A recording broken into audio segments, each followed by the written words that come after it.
A total solar eclipse. The sun turns black, the sky bleeds red, and mountains tower everywhere. It might look majestic, but those mountains are actually built from human skulls. White smoke drifts everywhere, adding to the terrifying scenery. On the ground, countless broken swords are stuck into the earth. The cracks in the ground reflect the light from the skulls, along with the last few halos of the dying sun. On the other side of this scene, a six-eyed monster with the head of a deformed worm and a jaw full of sharp teeth opens its massive maw. It attacks the human standing directly in its path. The one under attack can only bravely draw his dagger and get into a fighting stance. It's either you or me. The young man grips his dagger with both hands. He lets out a roar to build his strength, then rushes forward and plunges the dagger straight into the monster's wide-open mouth. The monster's size is overwhelming. It pins the young man to the ground. A murky purple liquid flows endlessly from the wound. It's like it's blood. Ki-ya! Ki-ya! The wounded monster shrieks. He doesn't dare let go of the dagger, his hands still gripping it tightly. He grits his teeth, glaring at the beast, waiting for the moment it finally falls. His arms tremble uncontrollably, now completely covered in the monster's blood. If this thing doesn't die, the first thing it'll eat is his arm, and after that, his entire body. After a moment, the monster collapses to one side, kicking up a hazy cloud of dust. He struggles to sit up, gasping for breath. He raises his right hand to wipe some of the blood from his face. Sweat pours down his face like rain after that incredibly unbalanced fight. The man's equipment looks extremely simple. No armor, no shield, no long-range weapon. On his back, he carries a small backpack and a rolled-up blanket. Just a thin, high-collared shirt and messy hair. He glances at the monster and smirks. Finally, I managed to beat one on my own. Hey, you good for nothing. Before he can finish, an irritated voice echoes from the distance. He turns his head to look. Under the red sky, countless giant monsters of all shapes and sizes are locked in battle with other humans. Unlike him, they are all fully equipped with weapons. The monster corpses pile up like mountains at their feet. In the sky, a fierce battle rages between colossal monsters and humans. Compared to the number of monsters they've killed, the deformed worm he just took down is absolutely nothing. As he stands there, stunned by the sight, the angry male voice rings out again. What the hell are you doing? You're a porter, so act like one. Go pick up the items. The man who just yelled at him has spiky, light-colored hair that's quite stylish. He has a long scar across his nose. He's wearing a red shirt. On the left side of his chest is a white X with a smiley face, as if for decoration. Next to him is a man with his hair tied in a high top knot and an earring. Wearing protective goggles and bulletproof armor, he growls. Can't you see this pile of monster corpses? We didn't hire you to stand around and do nothing. He flinches as if waking from a dream. He stands there, gripping the straps of his backpack, and stammers out an apology. Hoping to calm their anger, he says, I'm sorry. Seeing that they have his attention, they immediately turn around. They step onto the mountain of monster corpses and head towards the battlefield up ahead, not forgetting to leave a sarcastic remark behind.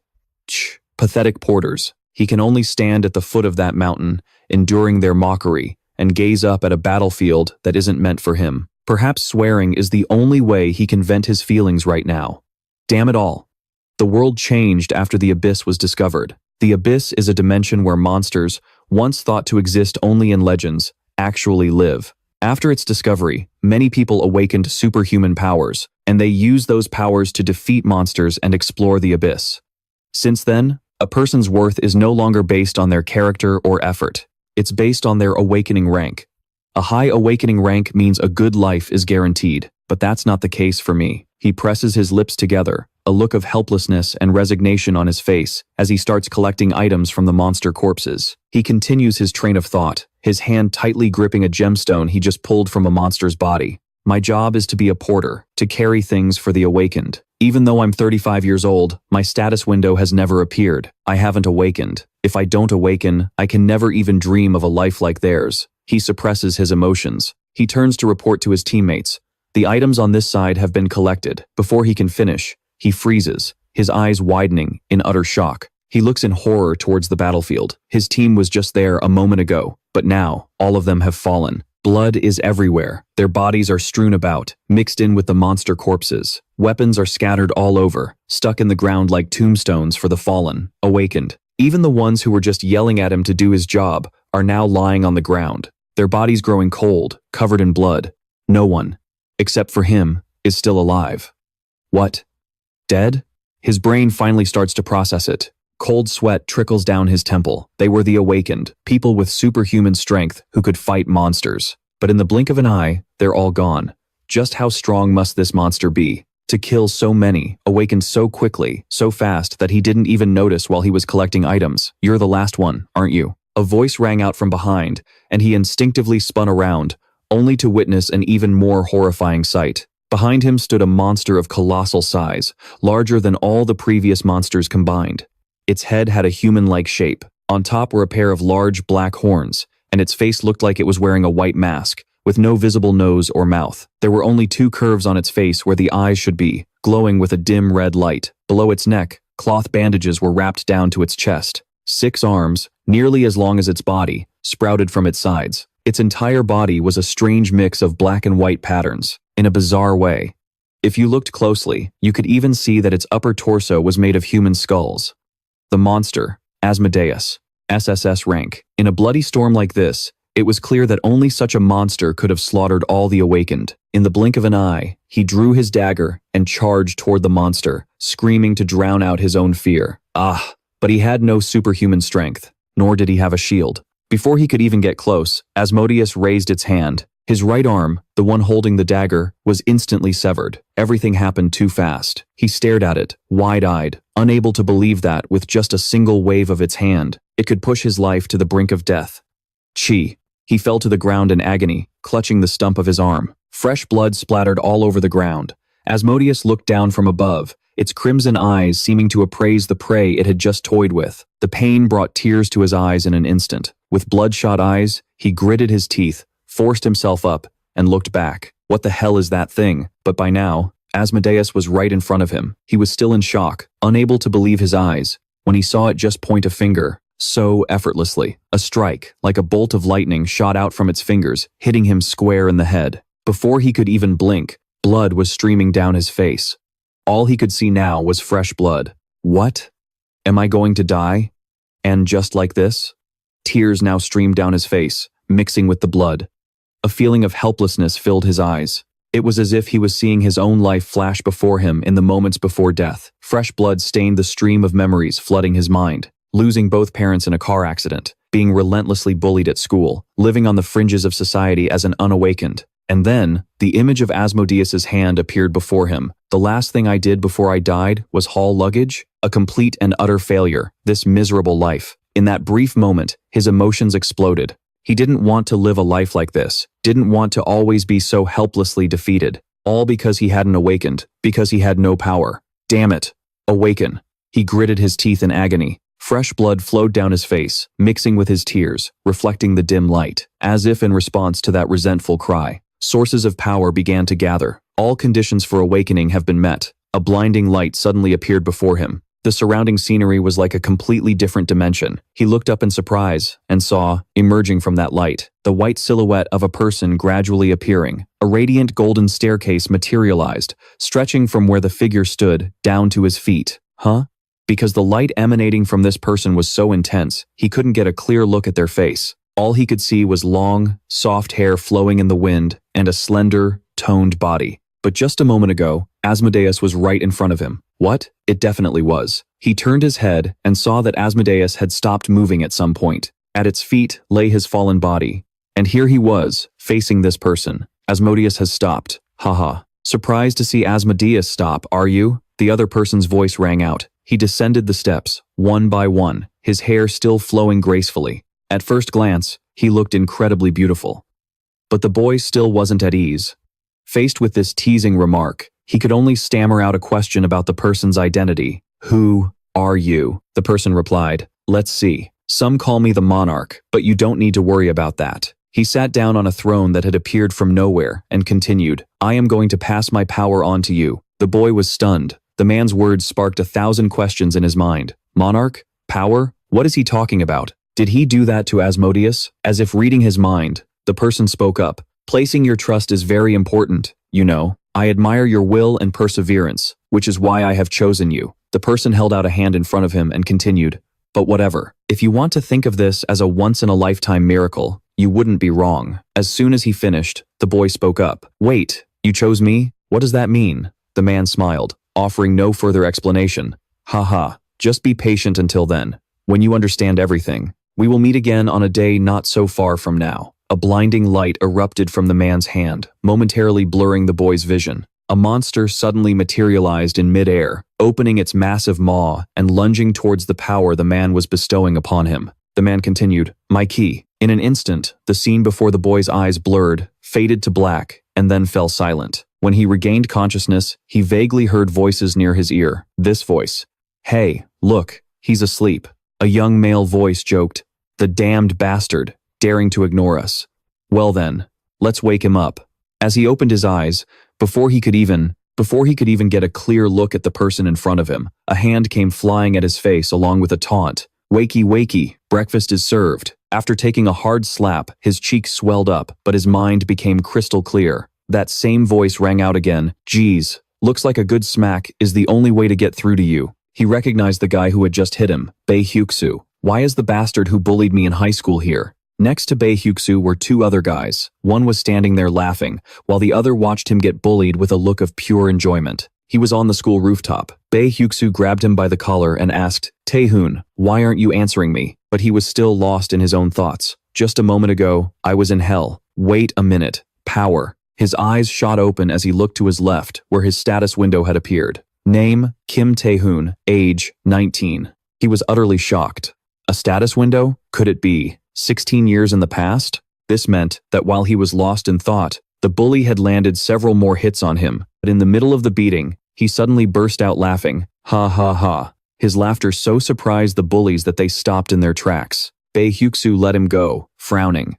"What the hell? What's wrong with this mutt? Has he gone rabid? You damn dog, you must be begging for a..." Before he could finish his sentence, the boy threw a powerful punch straight into Bae Hyuk-soo's face, sending him flying. The other two were so stunned by his strength that they didn't dare to move forward. One just stood there dumbfounded, while the other rushed to help Bae Hyuk-soo up. After punching the man who had bullied him, Taehoon felt a true sense of relief. He flashed a victorious smile, his hand still clenched into a fist. He thought with glee, "This means I've awakened too." Kim Taehoon wiped the sweat dripping down his face with the back of his hand. On the rooftop, the group of three had now spread out. Seeing Bae Hyuk-soo get hit, the other two charged forward, attacking him with their own powers. "Kim Taehoon, you bastard, are you crazy? You really are one of a kind."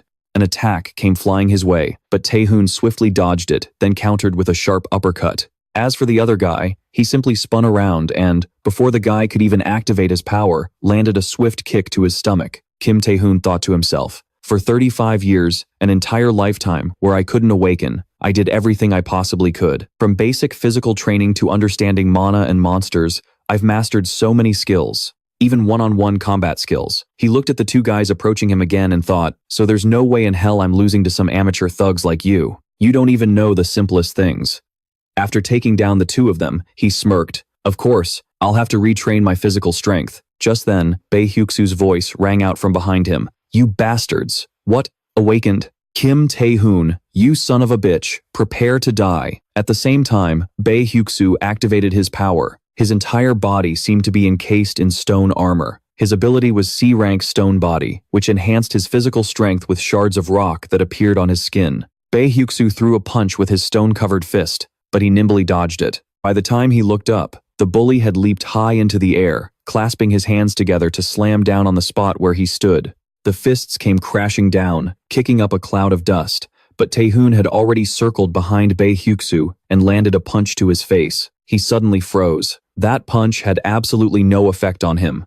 Bae Hyuk-soo sneered down at him. "What do you think you're doing, huh?" Only then did Taehoon realize his own hand was in pain. Bae Hyuk-soo unleashed a powerful blow that sent Taehoon flying. His body slammed into the floor tiles, shattering them into pieces. Blood was now streaming down Taehoon's face. He looked towards Bae Hyuk-soo, who was now walking towards him. "Tisk, tisk, you should have known your limits before you acted up. Back to normal now, are we?" He looked at him with contempt. "You really are just a pathetic, unawakened mutt. So what's next? Are you gonna run like you did before? Or are you gonna struggle with that little awakened skill of yours?" Taehoon thought silently. All awakened beings possess skills and ranks, starting from F rank, who are almost like regular people, all the way to S rank, those who are called monsters. The physical abilities and skills of the awakened are vastly superior, but what I have is a skill no one has ever heard of or seen before. On top of that, it's the lowest rank. There's no way I have a chance of winning against a C ranker like Bae Hyuk-soo, but for some reason, he stood up. Power began to gather around him, swirling into a terrifying, blood-red aura. He said to him, "I don't have a feeling I'm going to lose." The power radiated in brilliant red streams of light, full of menacing pressure. It made Bae Hyuk-soo back away. "What the hell is that?" he yelled. "No way. Did you really awaken? That pathetic Kim Taehoon? With power like this?" The boy looked at his own hand and wondered, "Is this gluttony? I can feel the magic flowing through my will." Just then, Bae Hyuk-soo roared, "I don't know what the hell is going on." He fixed his glowing red eyes on him, only to see the bully charging at him again, screaming, "But it'll all be over once I finish you." The system chimed. Predation has ended due to a successful hunt. Your rank has been changed to E. Suddenly, pieces of rock began to form on Taehoon's hand. In an instant, stone armor covered his entire arm. The system continued its announcement, and a new skill, Stone Body, was acquired. In the nurse's office, the school nurse stared at the door in disbelief. Huh? There was Kim Taehoon, carrying 2 students on his shoulders, while another lay on the ground. He looked up, the blood on the side of his face already dried. The boy gave a tired smile. "Hello, ma'am." The nurse was horrified. After the fight ended, he had carried those punks, including Bae Hyuk-soo, to the school's infirmary, and the nurse's healing ability was used to treat his own wounds. Of course, I had to lie to her. The nurse asked, "How did you all get so hurt?" I replied, "We fell down the stairs." Well, I managed to get her to treat us without any suspicion. On the way home, Taehoon was lost in thought. Now, I've regressed. This is amazing. I've awakened, and I got my revenge on Bae Hyuk-soo. The problem is this predation skill. My rank, something I spent my entire life training to change, was upgraded after just one fight. He recalled the battle from earlier. Even though it's only F rank, its power is on par with a C ranker. I can even steal the abilities of the opponents I defeat. He walked up the stairs, wondering why that guy, the one called the Emperor, would give him a power like this. Why did he let me regress? I have countless questions, but right now, there's one more thing I have to do. He steeled his resolve, stopping in front of his house door.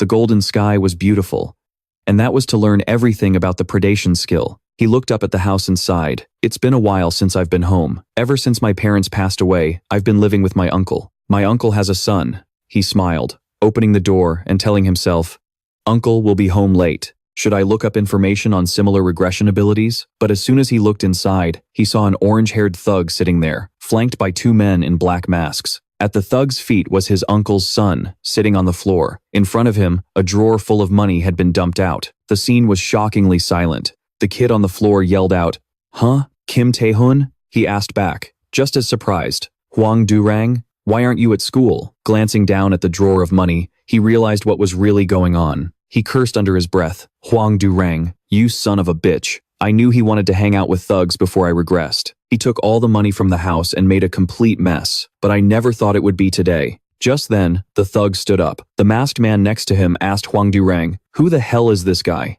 Do-rang stood up, stammering, He then leaned in and whispered Taehoon's information to the thug. After listening, the thug exclaimed, "Whoa, I was wondering who this was, but it turns out he's Do-rang's cousin?" He stepped in front of Taehoon, sneering, "If you don't want to get hurt, mind your own business and get lost. We'll just take what we need and leave." He got closer, putting a hand on Taehoon's head mockingly. "What's this? An unawakened big brother?" Taehoon looked at him calmly, a perfect smile on his face. "I've been wanting to try this." The moment he finished speaking, he threw a punch. The other guy didn't even have time to react. Huh? He was slammed into the floor by the force of the blow. He coughed up water. The rest of the group was stunned. Taehoon held his hand out in front of the thug. The man stammered, screaming, "Wait!" Taehoon shouted, "Predation!" But the power didn't activate. A system message appeared. "Predation is not available for use." His smile vanished, and he froze.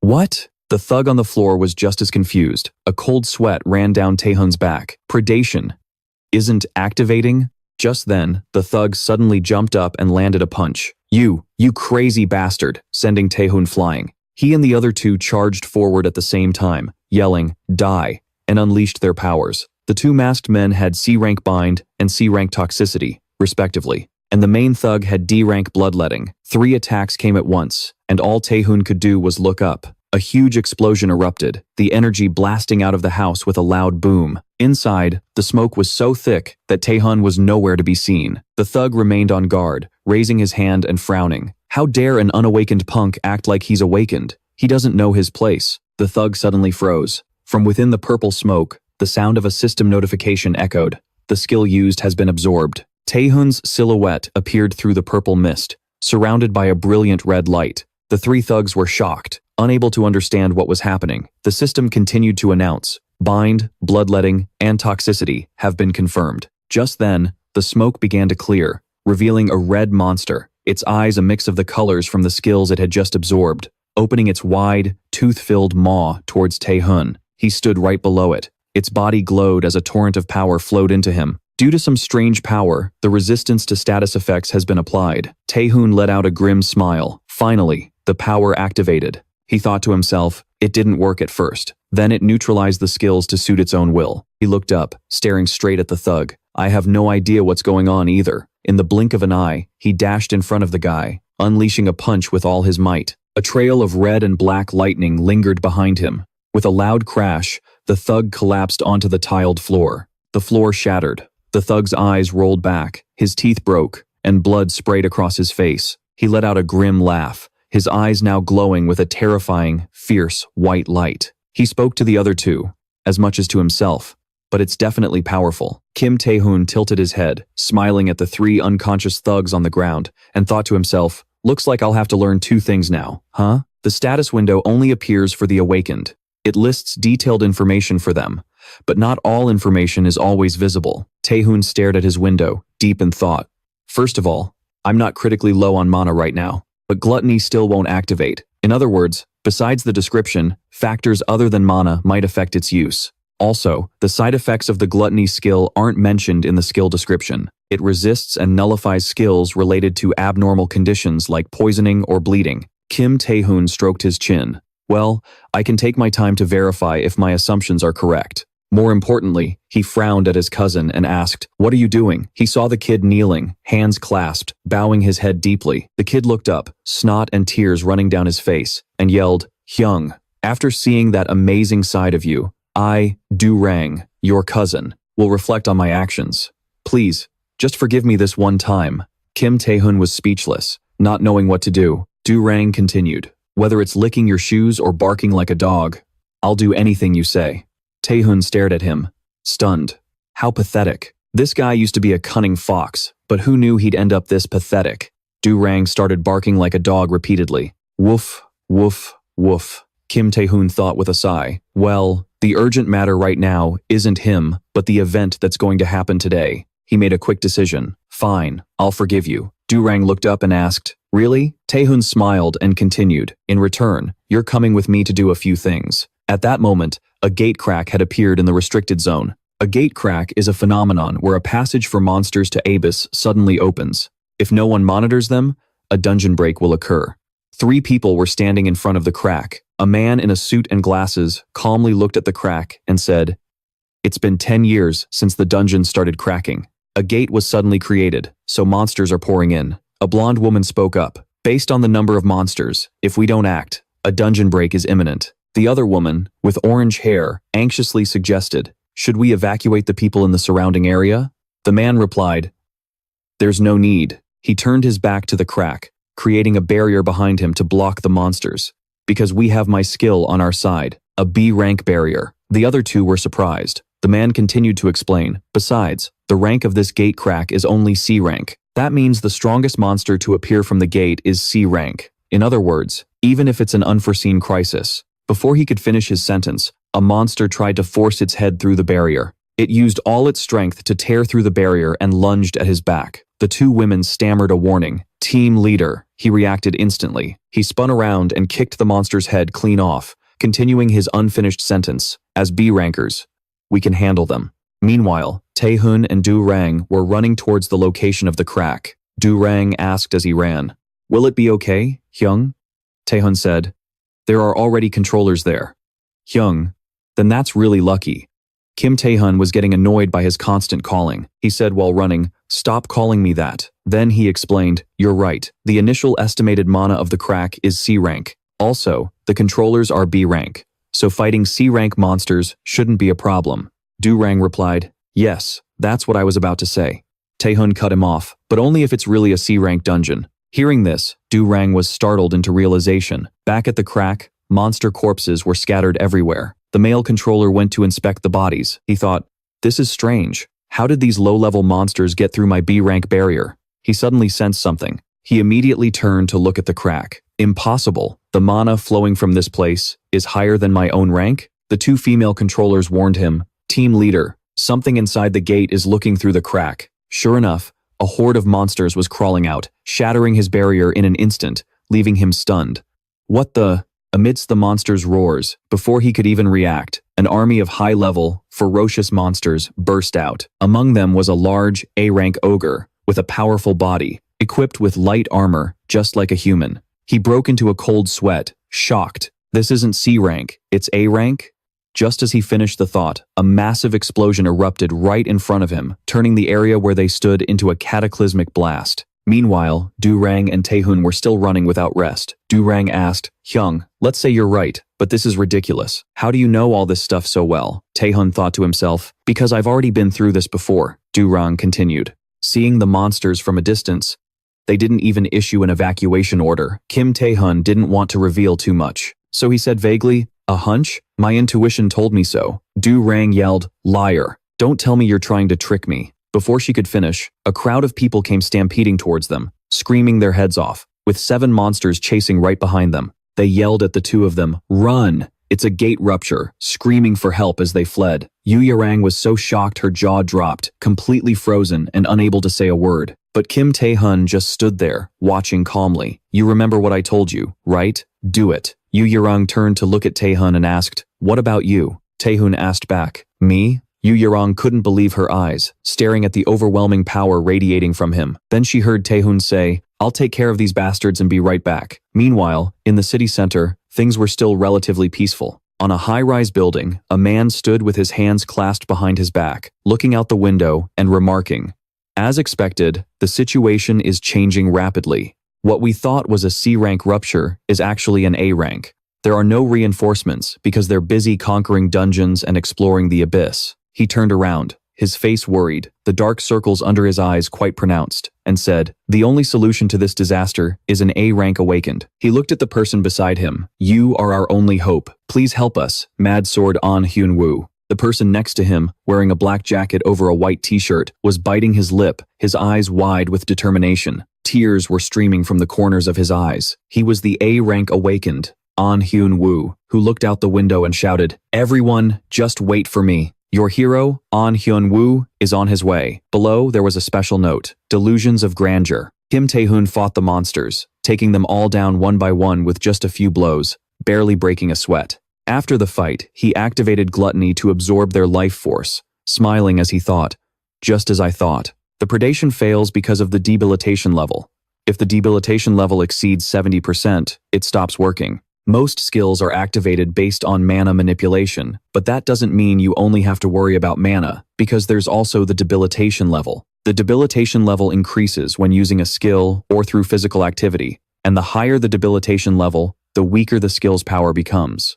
And the body will feel heavier with every movement, Taehoon thought. Unfortunately, there are a lot of things to worry about. I've discovered that if I absorb the life force of a dead monster, I can recover mana. That makes using skills much simpler. The system announced, the target's life has ceased, so mana can no longer be absorbed for recovery. You have successfully hunted and recovered your mana. Taehoon broke into a smile, and the good news was the system announcement. Your rank has changed to D. The skills, Predation and Stone Skin, both leveled up from E to D. Taehoon stood amidst the monster corpses, grinning. The more I use Predation, the more I level up, he thought.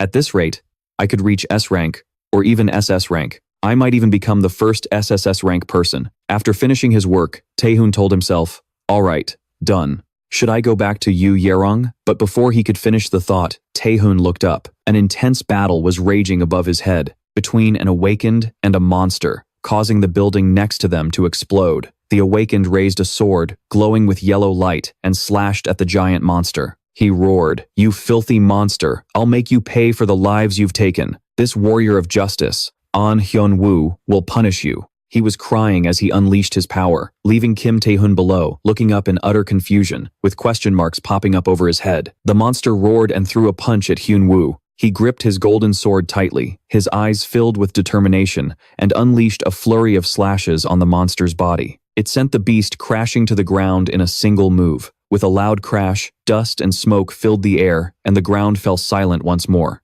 Kim Taehoon broke out in a cold sweat as he watched. He can easily defeat an A-rank monster. That's definitely an A-rank awakened. You're the one who single-handedly cleared the gate rupture before my regression. Mad Sword An Hyun-woo. He's as strong as the rumors say. After defeating the monster, An Hyun-woo smiled and winked to himself. That foolish monster just died by my sword of justice. Taehoon stared blankly, thinking, and he's just as dumb as the rumors say, too. He watched An Hyun-woo's antics, wondering, but why is An Hyun-woo here? Before my regression, I remember him having a bloody battle with a giant ogre on the other side of the city. Didn't he? Kim Taehoon watched as An Hyun-woo clasped his hands in prayer.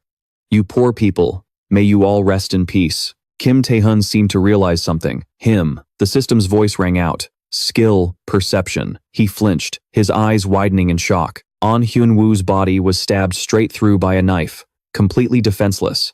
Blood sprayed from his mouth, the wound gushing blood. An Hyun-woo turned around and screamed, "What?" The backstabber behind him had blood-red eyes and a terrifying grin. Got you, An Hyun-woo. Unlike the smoke-filled chaos outside, it was completely silent inside the shopping mall. Yu Yurong was standing over a woman sleeping soundly on a sofa. She nervously asked herself, is this really okay? Then, Yu Yurong recalled Taehoon's instructions. He had said, a lot of people are going to die tonight. One of them is our school nurse, Choi Naeun. She'll die while focusing on helping people instead of evacuating. Taehoon had asked Yu Yurong, you can use your lullaby skill to make people sleep, right? Yu Yurong had replied, yes. Taehoon said, all right then, put Nyung to sleep and evacuate her to a safe place. I'll take care of the rest. Looking back now, Do-yeon found it strange. How could Taehoon know all of this? A thought flashed through his mind. Could it be? Does that even make any sense? But there was no other explanation. It had to be Taehoon, right? Boss Taehoon must have awakened a skill that lets him see the future. An image of Taehoon appeared like a cold prophet, saying, no. But Do-yeon didn't hear him, just marveling, seeing the future. That's amazing. The image of Taehoon repeated, I said no. Do-yeon continued, this is insane, totally insane. Hey. Whatever, everything will be fine.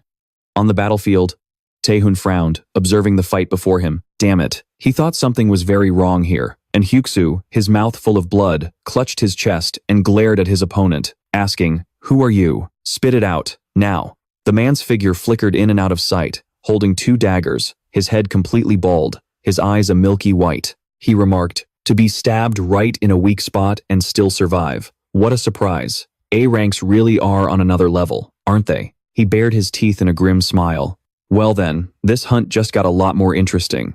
This was the B rank villain, Han Sato, skill, stealth. Alongside the awakened who kill monsters, there are also awakened who commit crimes. They call people like that villains, and among them, the B-rank villain Han Sato was a crazed murderer. During the gate break, as monsters poured out, he went around killing people for the thrill of it. Kim Taehoon thought, but I'm sure I never met him before my regression. Did the future change because of me? On the other side, and Hyuk-soo was furious. You bastard. You're a villain. He unleashed his power. I will punish you with my own 2 hands. But before he could charge at the murderer, the ogre that Hyuk-soo had just knocked down struggled back to its feet, causing his whole body to stagger and fall. The giant ogre roared in anger, and Hyuk-soo was stunned, while the villain just laughed gleefully. Ha ha ha. What amazing recovery. An A-rank monster for you. The ogre slammed a powerful blow onto the ground, separating Hyuk-soo and Han Sato. The villain chuckled. It's no use. I'll leave that monster bastard to Hyuk-soo. He turned around, his bloodshot eyes locking onto Kim Taehoon. I didn't think I'd have an audience here. He swung his daggers manically. Ha ha ha, perfect. The more prey, the better. In that case, he lunged towards where he stood, swinging his daggers with both hands, his mouth wide in a huge grin. Die. The gleaming tip of the dagger had just reached his neck when it was blocked by stone armor that sprouted from his body. Kim Taehoon smiled nonchalantly. Idiot. Then he kicked the villain hard, sending him flying back, coughing up blood. Han Sato staggered back, chuckling, you bastard. So you're an awakened one. He called out the man's full name, B-rank villain, Han Sato, surprising him. He continued, "The madman who goes around killing people using a stealth skill, that's you, right?" Kim Taehoon walked towards the villain, rolling his shoulders and stretching his arm. He cracked a smile. "What a relief. I get to run into you again."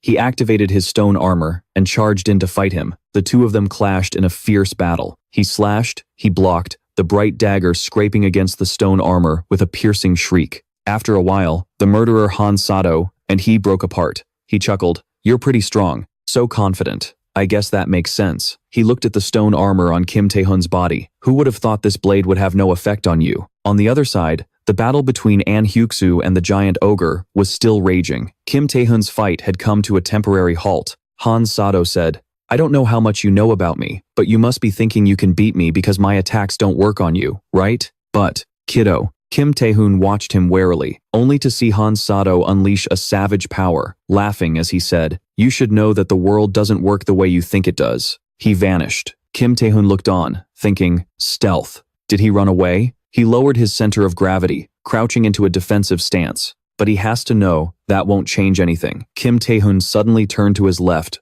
blurting out, "Your attacks are still useless against me." Then he threw a punch into empty space. But just then, Han Sato appeared behind him, asking, "Are you sure about that?" Then, he slashed at his arm. Fresh blood flowed out, despite the defensive armor. Kim Taehoon was shocked. Blood. Han Sato laughed loudly. "Ha ha ha ha." He continued to swing his daggers wildly. "Do you have any idea how many awakened I've hunted, huh?" Han Sato ran circles around Taehoon, slashing at him repeatedly, forcing him to use his armor skill to cover his entire body. Han Sato continued gleefully, "They're all a bunch of delusional fools who think their skills are invincible. Your weak spot is exposed. Right now you're just getting frustrated and want to run away, don't you?" Han Sato prepared to deliver the final blow. "Before you die, you should know this. All skills have a weakness." With that, he landed the final slash on Kim Taehoon. He gasped for breath, blood dripping onto the floor, a few pieces of his stone armor having fallen off. Who knew that stone skin had a weakness like this? He crossed his arms in front of his chest to defend himself. This skill doesn't completely block attacks. A strong attack will shatter the stone, and the broken part is replaced by a new stone with weaker resistance.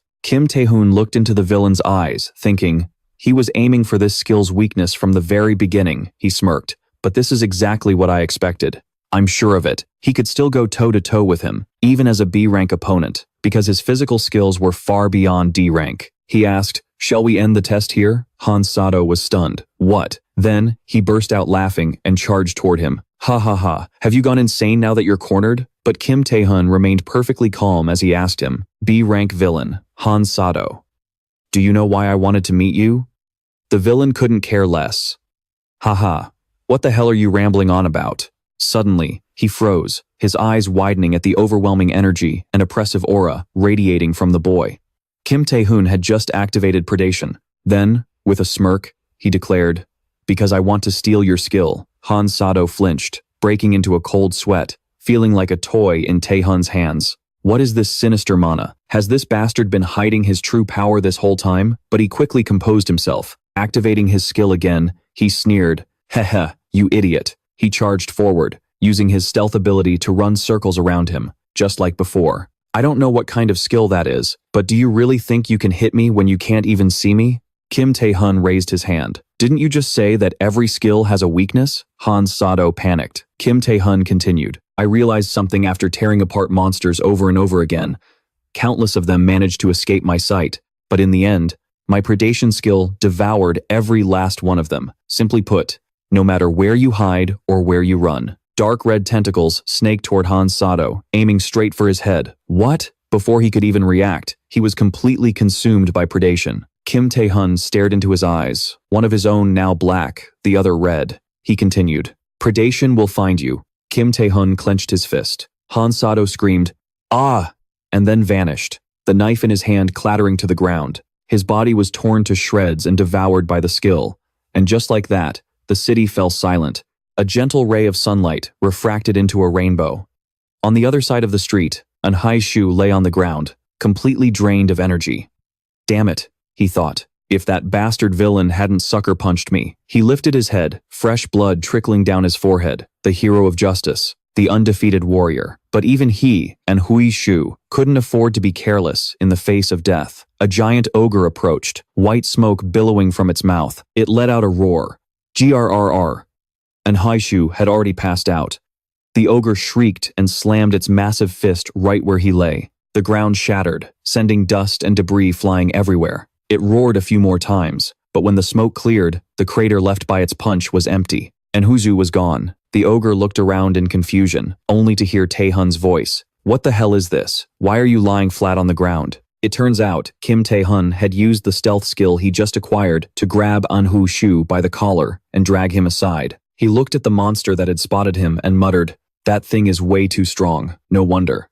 Then, dragging the unconscious, and Hoizu with him, he activated predation, a smile on his face and his eyes changing color as he faced the monster. Anyway, this makes things easier. And, once again, peace returned to the city. Sunlight cast a soft orange-yellow glow in the sky. At Du Rang's house, her parents opened the door, covering their mouths in shock. Standing outside were a brightly smiling Du Rang and Kim Taehoon. Du Rang called out, "Mom, Dad, I'm home." Taehoon spoke up, "Sir, is everything all right?" With tears in their eyes, her parents stared in disbelief before crying out, "Oh my goodness. We were so worried a monster had taken you." Du Rang laughed cheerfully. "Ha ha ha, it was nothing, right?" And the two of them walked inside. Her parents continued, "You probably don't know since you've been gone for a while, but the house is a mess, like someone just trashed the place." Du Rang said nervously, "Ah, no, it's nothing, right?" Taehoon just smirked, "I wouldn't know." The camera pans out from the harmonious scene of the family of four inside the house. A breaking news report was playing on the television. A massive rift gate has appeared for the first time in 10 years. As per government directives, the rift gate warning has now been completely lifted. Based on the possibility of another outbreak, the government has ordered the closure of nearby schools for 1 week, and news about the number of survivors is gradually being released. The public can now breathe a sigh of relief. End of report. At the hospital, barriers and guards had been set up. A rift controller who heard the news muttered, "Not C rank, it was A rank." The nurse who was saved by Du Rang looked bewildered. "When I woke up, I was already here." At a press conference, a sweating An Hui Su spoke into the microphones. "To all the citizens, I was not the one who defeated the giant ogre. The true hero is someone else," the news report continued. However, because the giant ogre's body has not yet been found, and the whereabouts of the villain who attacked the citizens remains unknown, the public is deeply concerned that preventative safety measures may not be effective. In other news, beep asterisk. The broadcast was cut off. Kim Taehoon turned off his phone. He smiled and said, "Good. Luckily, no one mentioned me." With a grin, he thought, "All right then, shall we move on to the next phase?" He stood on a set of train tracks, in front of a pitch-black tunnel, rereading the information on his system window. Kim Taehoon thought, "I have 3 skills now. D rank stealth. Getting an invisibility skill is a huge gain. But at my current level, it'll be difficult to use all 3 skills. Using them carelessly could drain me completely. My mana instantly. And that would just increase my exhaustion. That would be a dangerous move." Kim Taehoon imagined himself collapsing in a circle of monsters with glowing red eyes. He continued to think, and the best precaution for this is a potion. Potions restore mana and vitality when used. Kim Taehoon stepped into the tunnel. But potions are quite expensive, he thought. I'll have to hunt to earn money. Inside the tunnel, a scene of ruin appeared. Light seeping through a crack in the wall made the view hazy. Kim Taehoon slipped through the opening, thinking, "And to hunt, I need a proper license. In fact, using skills without permission is already considered illegal, so I only have one option left." A purple light emanated as he stood before giant monsters with human heads and spider bodies. The inside was covered in webs, with spiders spinning them everywhere. They watched him in silence. Taehoon thought to himself, to explore undiscovered dungeons. The monsters stared at him, their massive bodies looking incredibly overwhelming. One of them spoke, "How dare a human come here?" Another asked, "How did you find us?" The last one gave a grotesque smile. "Ha ha ha, let's butcher him and have a feast." Kim Taehoon paid them no mind, simply muttering to himself, "Ah, they're pretty good at talking. Do these things have high intelligence?" He looked at the system notification. The monster's name was Spider Goblin, Sister, B rank. Kim Taehoon thought, "B rank isn't high enough to change my ranking.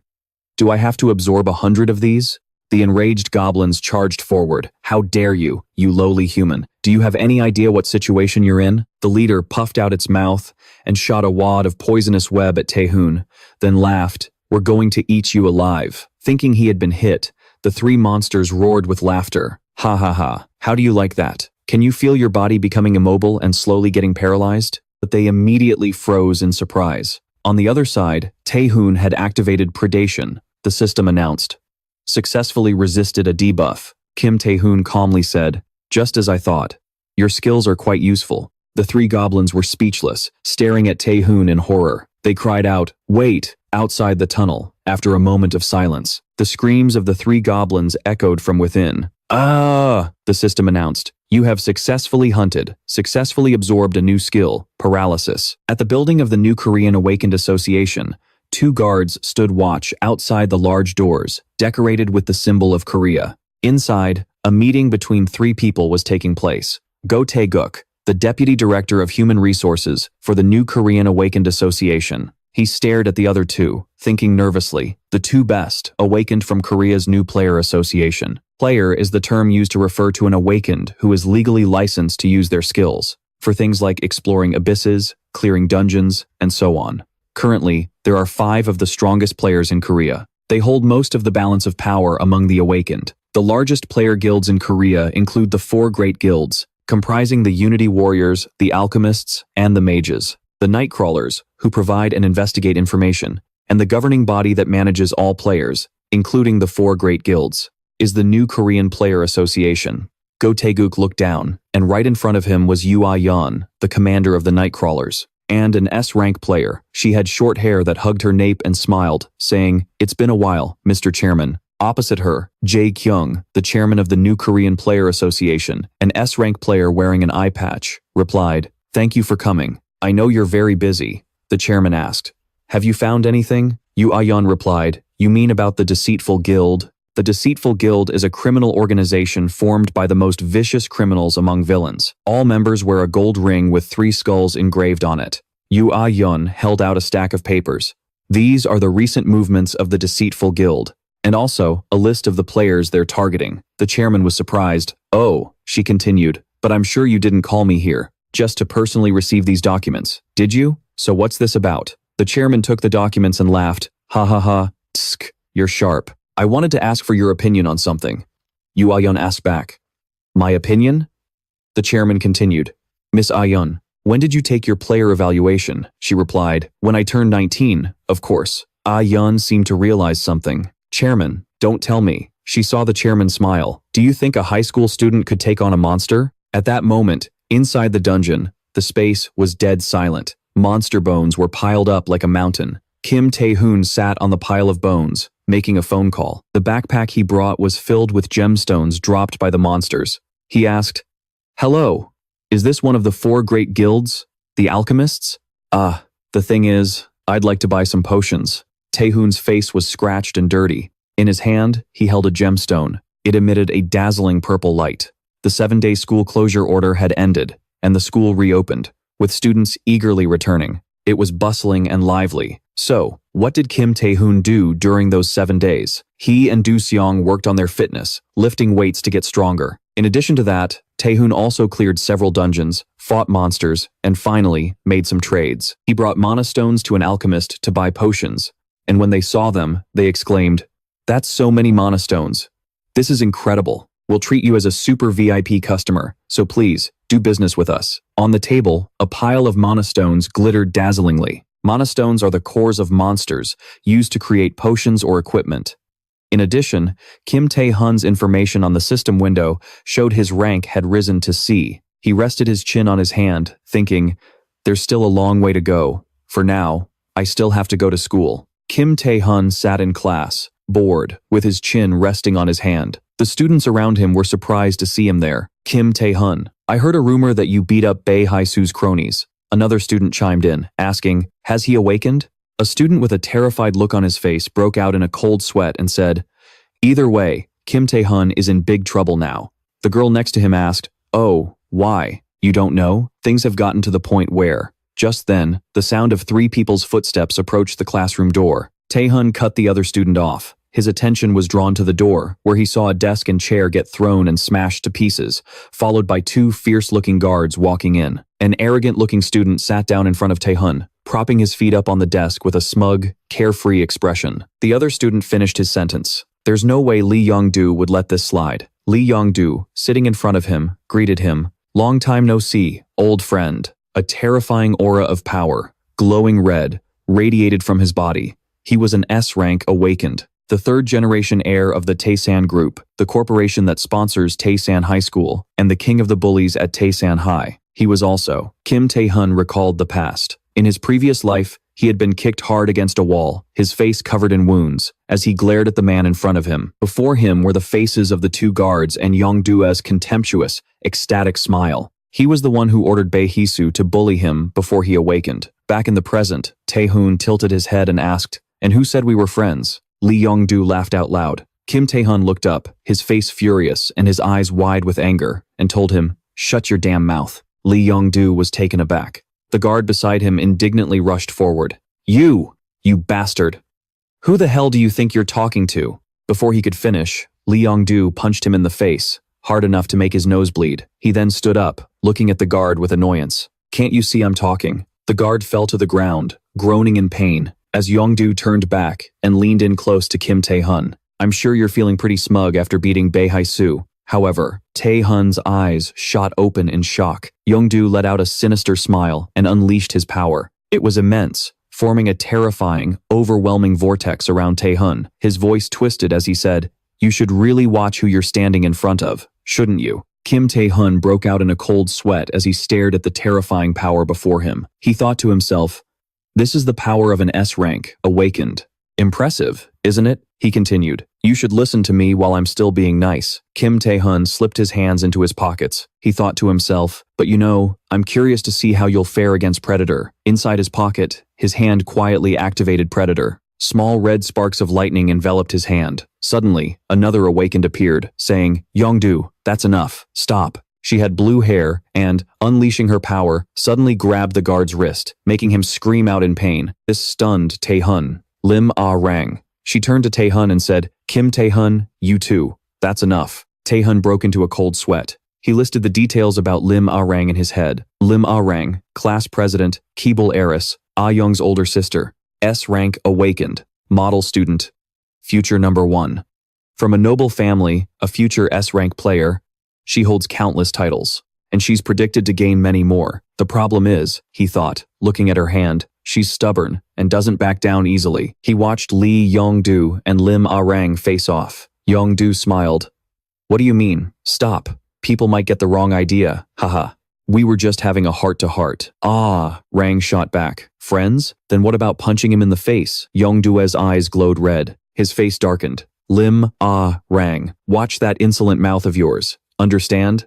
Ah-rang looked at him calmly. "I will use force if you don't leave. Shut up and get lost." From the side, Kim Taehoon watched in fear as their powers billowed out. "You two are the ones who need to stop. At this rate, the classroom will be destroyed." They glared at each other for a long moment. Yong-do waved his hand, smiled, and started to walk out, saying, "Ah, all right. Let's stop here for today. I have no intention of fighting in this classroom. However, do you think?" He suddenly unleashed his power. A fireball formed in his left hand, aimed at Ah-rang. He yelled, "Is what I would say?" Then he laughed gleefully, about to attack both Taehoon and Ah-rang. Suddenly, an announcement rang out. Ding dong asterisk. The speaker on the wall crackled to life with a broadcast. From the broadcasting club, a special class organized by the Player Association will be held in the main hall. All students are to gather in the main hall immediately. The school-wide announcement left the students bewildered. The speaker rang out again. A special class. Back in the room, Yong-do had lowered his hand. He wondered, the Player Association? Then he frowned, glancing at Ah-rang, who was preparing to counter, and Taehoon, who was sitting calmly. He scoffed. "Well now, you guys are lucky." Then he left with his two guards, slamming the door behind him. Ah-rang turned to look at Taehoon. She asked, "Kim Taehoon, are you all right?" "I'm fine, thanks." Before she could finish speaking, she saw he was no longer sitting there, on the chair. Kim Taehoon was already at the door. "What are you still standing there for? Didn't you hear the announcement to gather in the main hall?" This left a Jiang dumbfounded. As she turned around, Taehoon left her with one sentence, "I'm going on ahead," and ran off. A Jiang wondered. Her head was filled with question marks. She asked herself, is Kim Taehoon always like this? The school's main hall was already crowded with students, whispering amongst themselves. A special class organized by the Player Association? What are they planning to teach? Is it because of the recent gate situation? A voice boomed from the speakers. Hello, everyone. The students looked up at the stage in surprise. A man stood at the podium, holding a microphone, with a row of bodyguards behind him. The voice from the speaker continued, I am Go Tae-guk, representing the management of the Player Association. I am here for 2 reasons. 1, to apologize for the association's delay in responding to the gates and ensuring player safety. And the second is, a purple light suddenly radiated from his body. He looked down at the students below and smirked. To announce a change for the players among you, those who hold the future of the association, in your hands. Down below, Young-rae was still fuming, cursing Taehoon under his breath. Kim Taehoon, that bastard. Meanwhile, a Gyeong bit her lip worriedly. Kim Taehoon, I have to talk to him after this. As for Taehoon, he just sat in one spot, resting his chin on his hand and letting out a huge yawn. The students whispered, Player trials? What does that have to do with us? Aren't you only eligible when you turn 19? So we can't even participate this year, right? From the stage, Go Tae-guk spoke up. Perhaps that's what you were thinking. However, I am, of course, here to announce that from now on, this times will times concern all of you. The students listened in surprise. Go Tae-guk continued. Due to the recent gate outbreaks and the sudden increase in the number of monsters in dungeons, the Awakened Association has realized that we are severely short on manpower. Therefore, through these trials, we will begin recruiting candidates, including high school students. The surrounding students gasped in shock. High school students? Us? Go Tae-guk's voice continued to ring out. High school candidates will be selected based on factors such as skills, evaluation scores, academic scores, and even attitude. Down below, Taehoon scoffed. He looked at Go Tae-guk, speaking enthusiastically on stage, and thought to himself, lies. These selections are indeed open to students, but the selection process is already underway.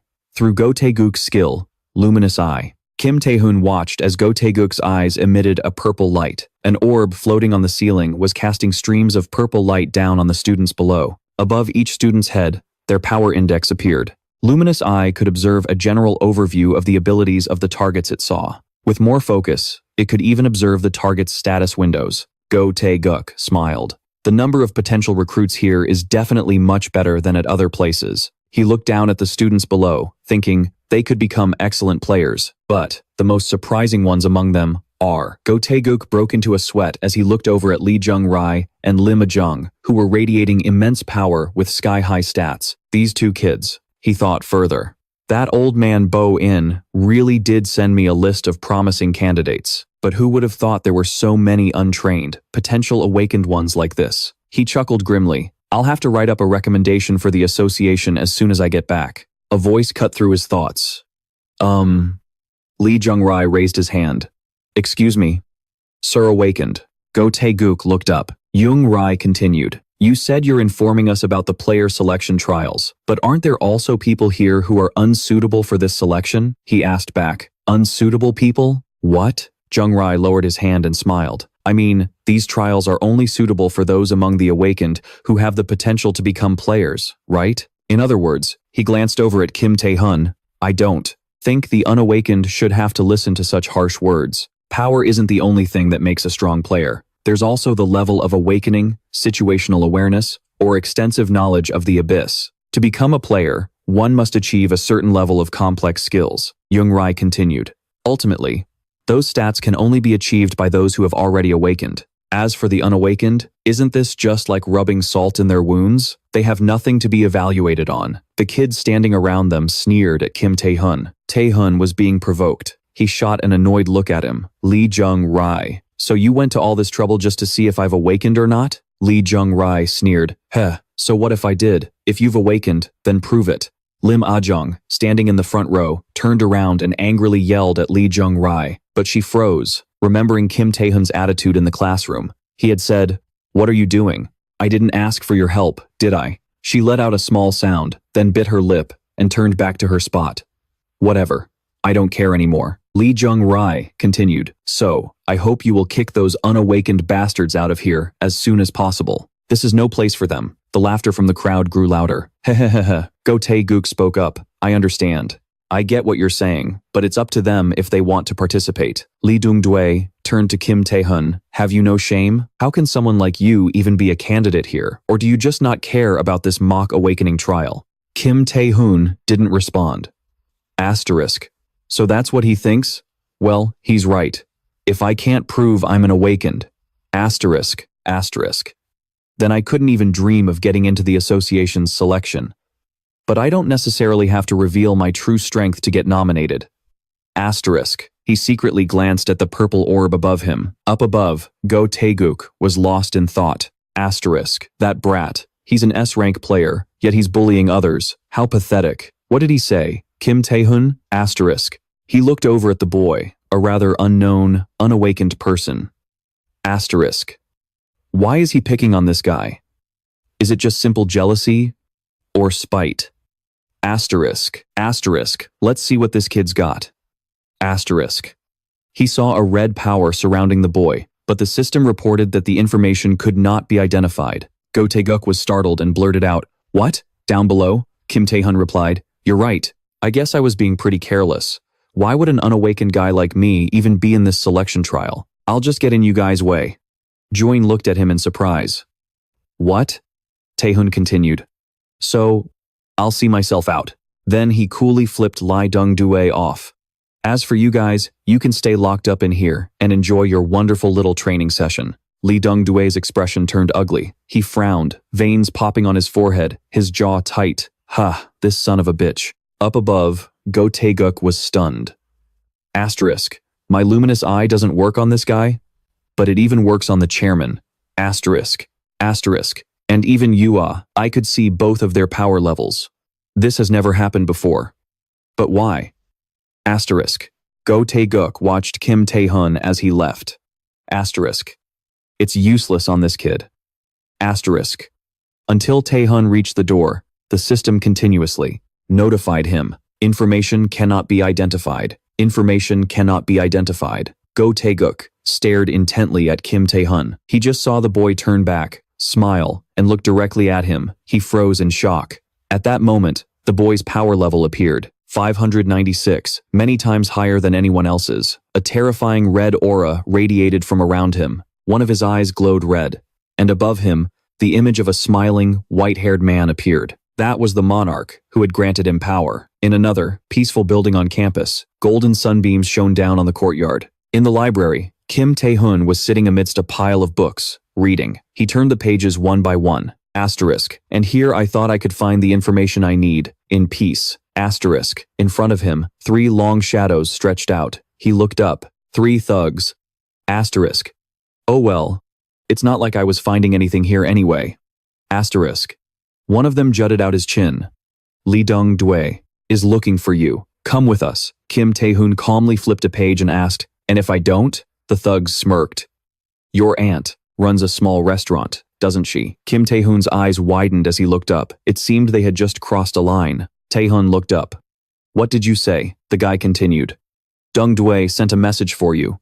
You're a pathetic bastard. The 2 guys beside him snickered. The one in the middle continued. Do you want to make your aunt suffer even more? Isn't she miserable enough already? But don't you worry. We're going to drag you to Lee Dong-dui one way or another. He only managed to say that much because a powerful hand shot towards his face. Boom. With a loud crash, tables and chairs in the library flew out the door, shattering to pieces. Bookshelves toppled, paper smoked, looking as if an explosion had just gone off. The thug who had just spoken was now in the steel-like grip of Kim Taehoon, who was choking him and had slammed him into a window. Nearby, the other 2 thugs had been thrown back and knocked unconscious by the immense power radiating from him. He coughed, struggling to breathe, clawing at Taehoon's hand. Asterisk. Cough. Cough. Asterisk. Kim Taehoon growled.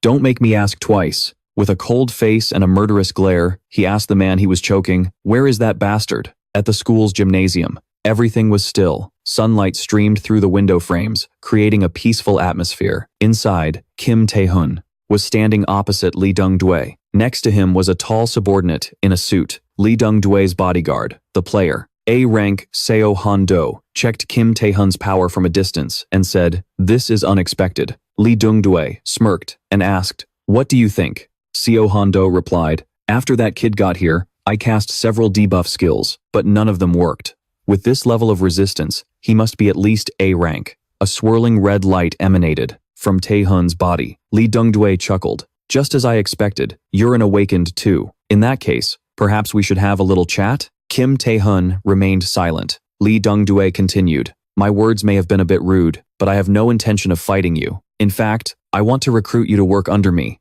Lee Dongdue gestured generously.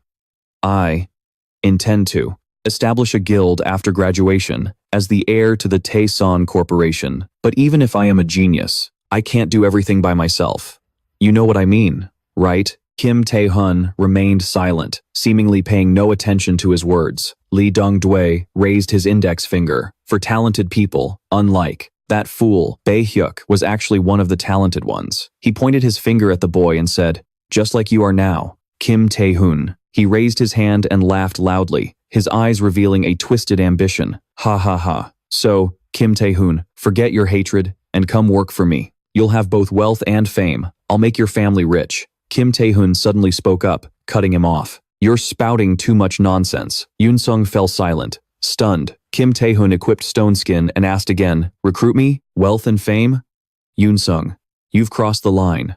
A vein popped on his forehead, his eyes glaring at him as if he wanted to beat the guy to death. Yoon-sung looked at him in surprise, then lowered his head and smiled. Oh, that's right. Just as I thought, a stray dog needs to be taught a lesson. Yoon-sung activated his power, flames enveloping his body as his eyes glowed red. The guard quickly placed his hand on the floor, creating a magic barrier that enveloped the area. People outside couldn't sense the magic within it. Looking at the barrier surrounding the gym, the guard stood up and dusted off his hands. With this, no one can interfere in the young master's battle anymore. Now, let's enjoy the battle, shall we? Inside the barrier, the two had already started charging at each other. Taehoon raised his stone skin fist, while Yoon-sung's fist was covered in flames.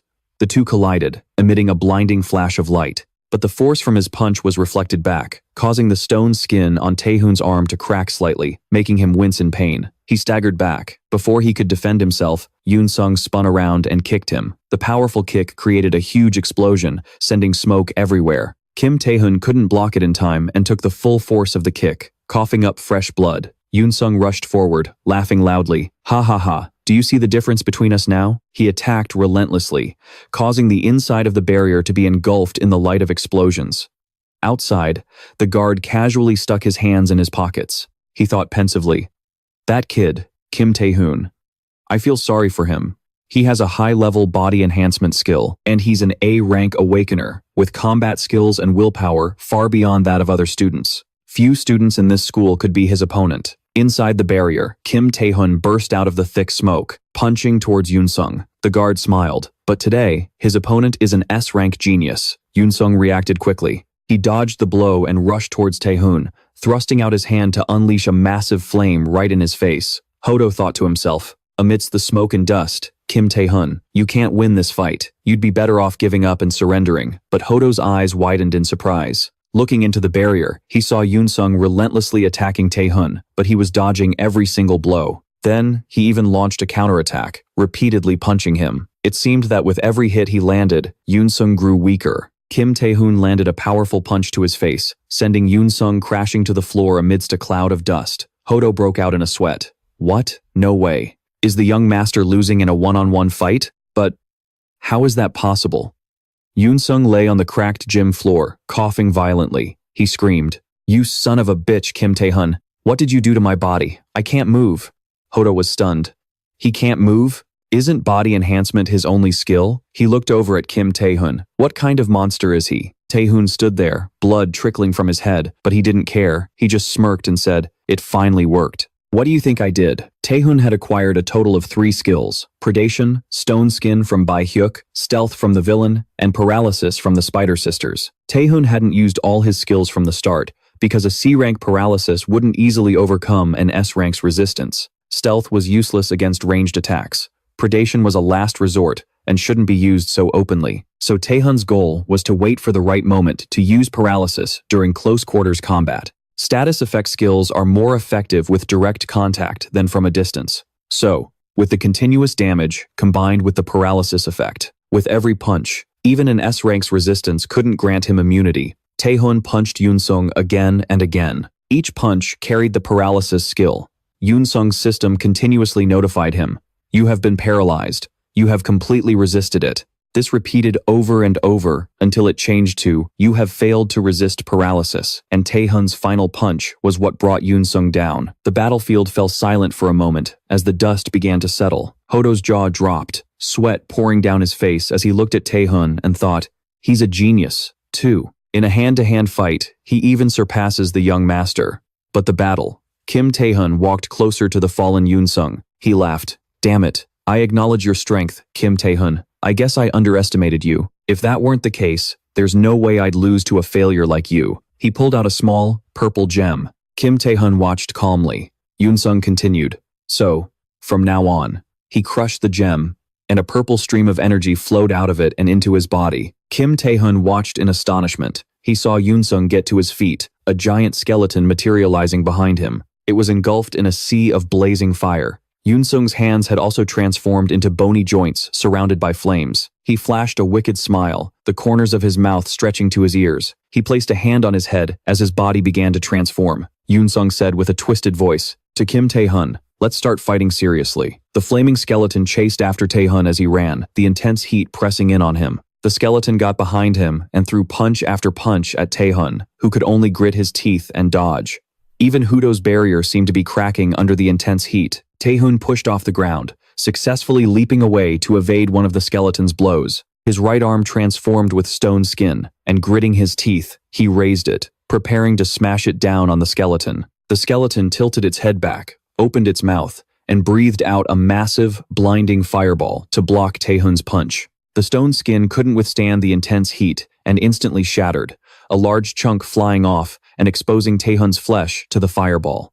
With a deafening boom, a huge explosion erupted. Orange-yellow dust and smoke filled the air. Kim Taehoon was thrown to the floor, the stone skin on his body completely gone. Taehoon slid across the floor, completely drained of strength, while the skeleton stood motionless, looking down at him like the Grim Reaper emerging from the flames of hell. Hodo clung to the railing in shock, trying not to get blown away by the aftershock of the explosion. That's the true form of the young master's skill, Flame Heart. Normally, it's difficult for him to use its full power. The young master, with his S-rank power and high-level skill, needs a catalyst. He recalled the purple gem that was in Jungdu's hand. The young master used a mana amplification stone, created by refining magic stones. Originally a monster's magic stone, it temporarily amplifies the mana in the user's body. With that support stone, the young master can now fully unleash his S-rank power. Inside the barrier, Jungdu stood within the skeleton, frantically creating a vortex of fire, the heat radiating from it threatening to melt everything. Hodo broke out in a cold sweat. The problem was, he shouted towards Jungdu, "Young master, you have to stop. Are you trying to kill him?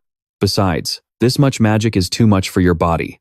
Your blood vessels will burst from the uncontrollable, rampaging magic." Jungdu didn't listen. He fired a fire arrow at Hodo, forcing him to scramble out of the way in a panic. By now, Jungdu had completely lost his sanity. His arm and half of his face had transformed into a flaming skeleton. His eyes glowed red as he stood in the middle of the fiery vortex he had created. "Shut up. How dare a mere guard like you give me orders? This loser insulted me, and you want me to just let it go?" Kim Taehoon staggered to his feet, coughing up blood. He looked up just in time to see the fire skeleton punching towards him, roaring, "Die!" The gym floor cracked, unable to withstand the force of the blow. Kim Taehoon's entire body was engulfed in the explosion, looking as if he'd been swallowed by a sea of fire. Controlling the skeleton, Jungdu burst out laughing. Ha ha ha. His face was no longer recognizable as human, a grotesque, flaming visage with a smile stretched from ear to ear. He screamed, "Die! Die! You bastard Kim Taehoon!" Hodo rushed in.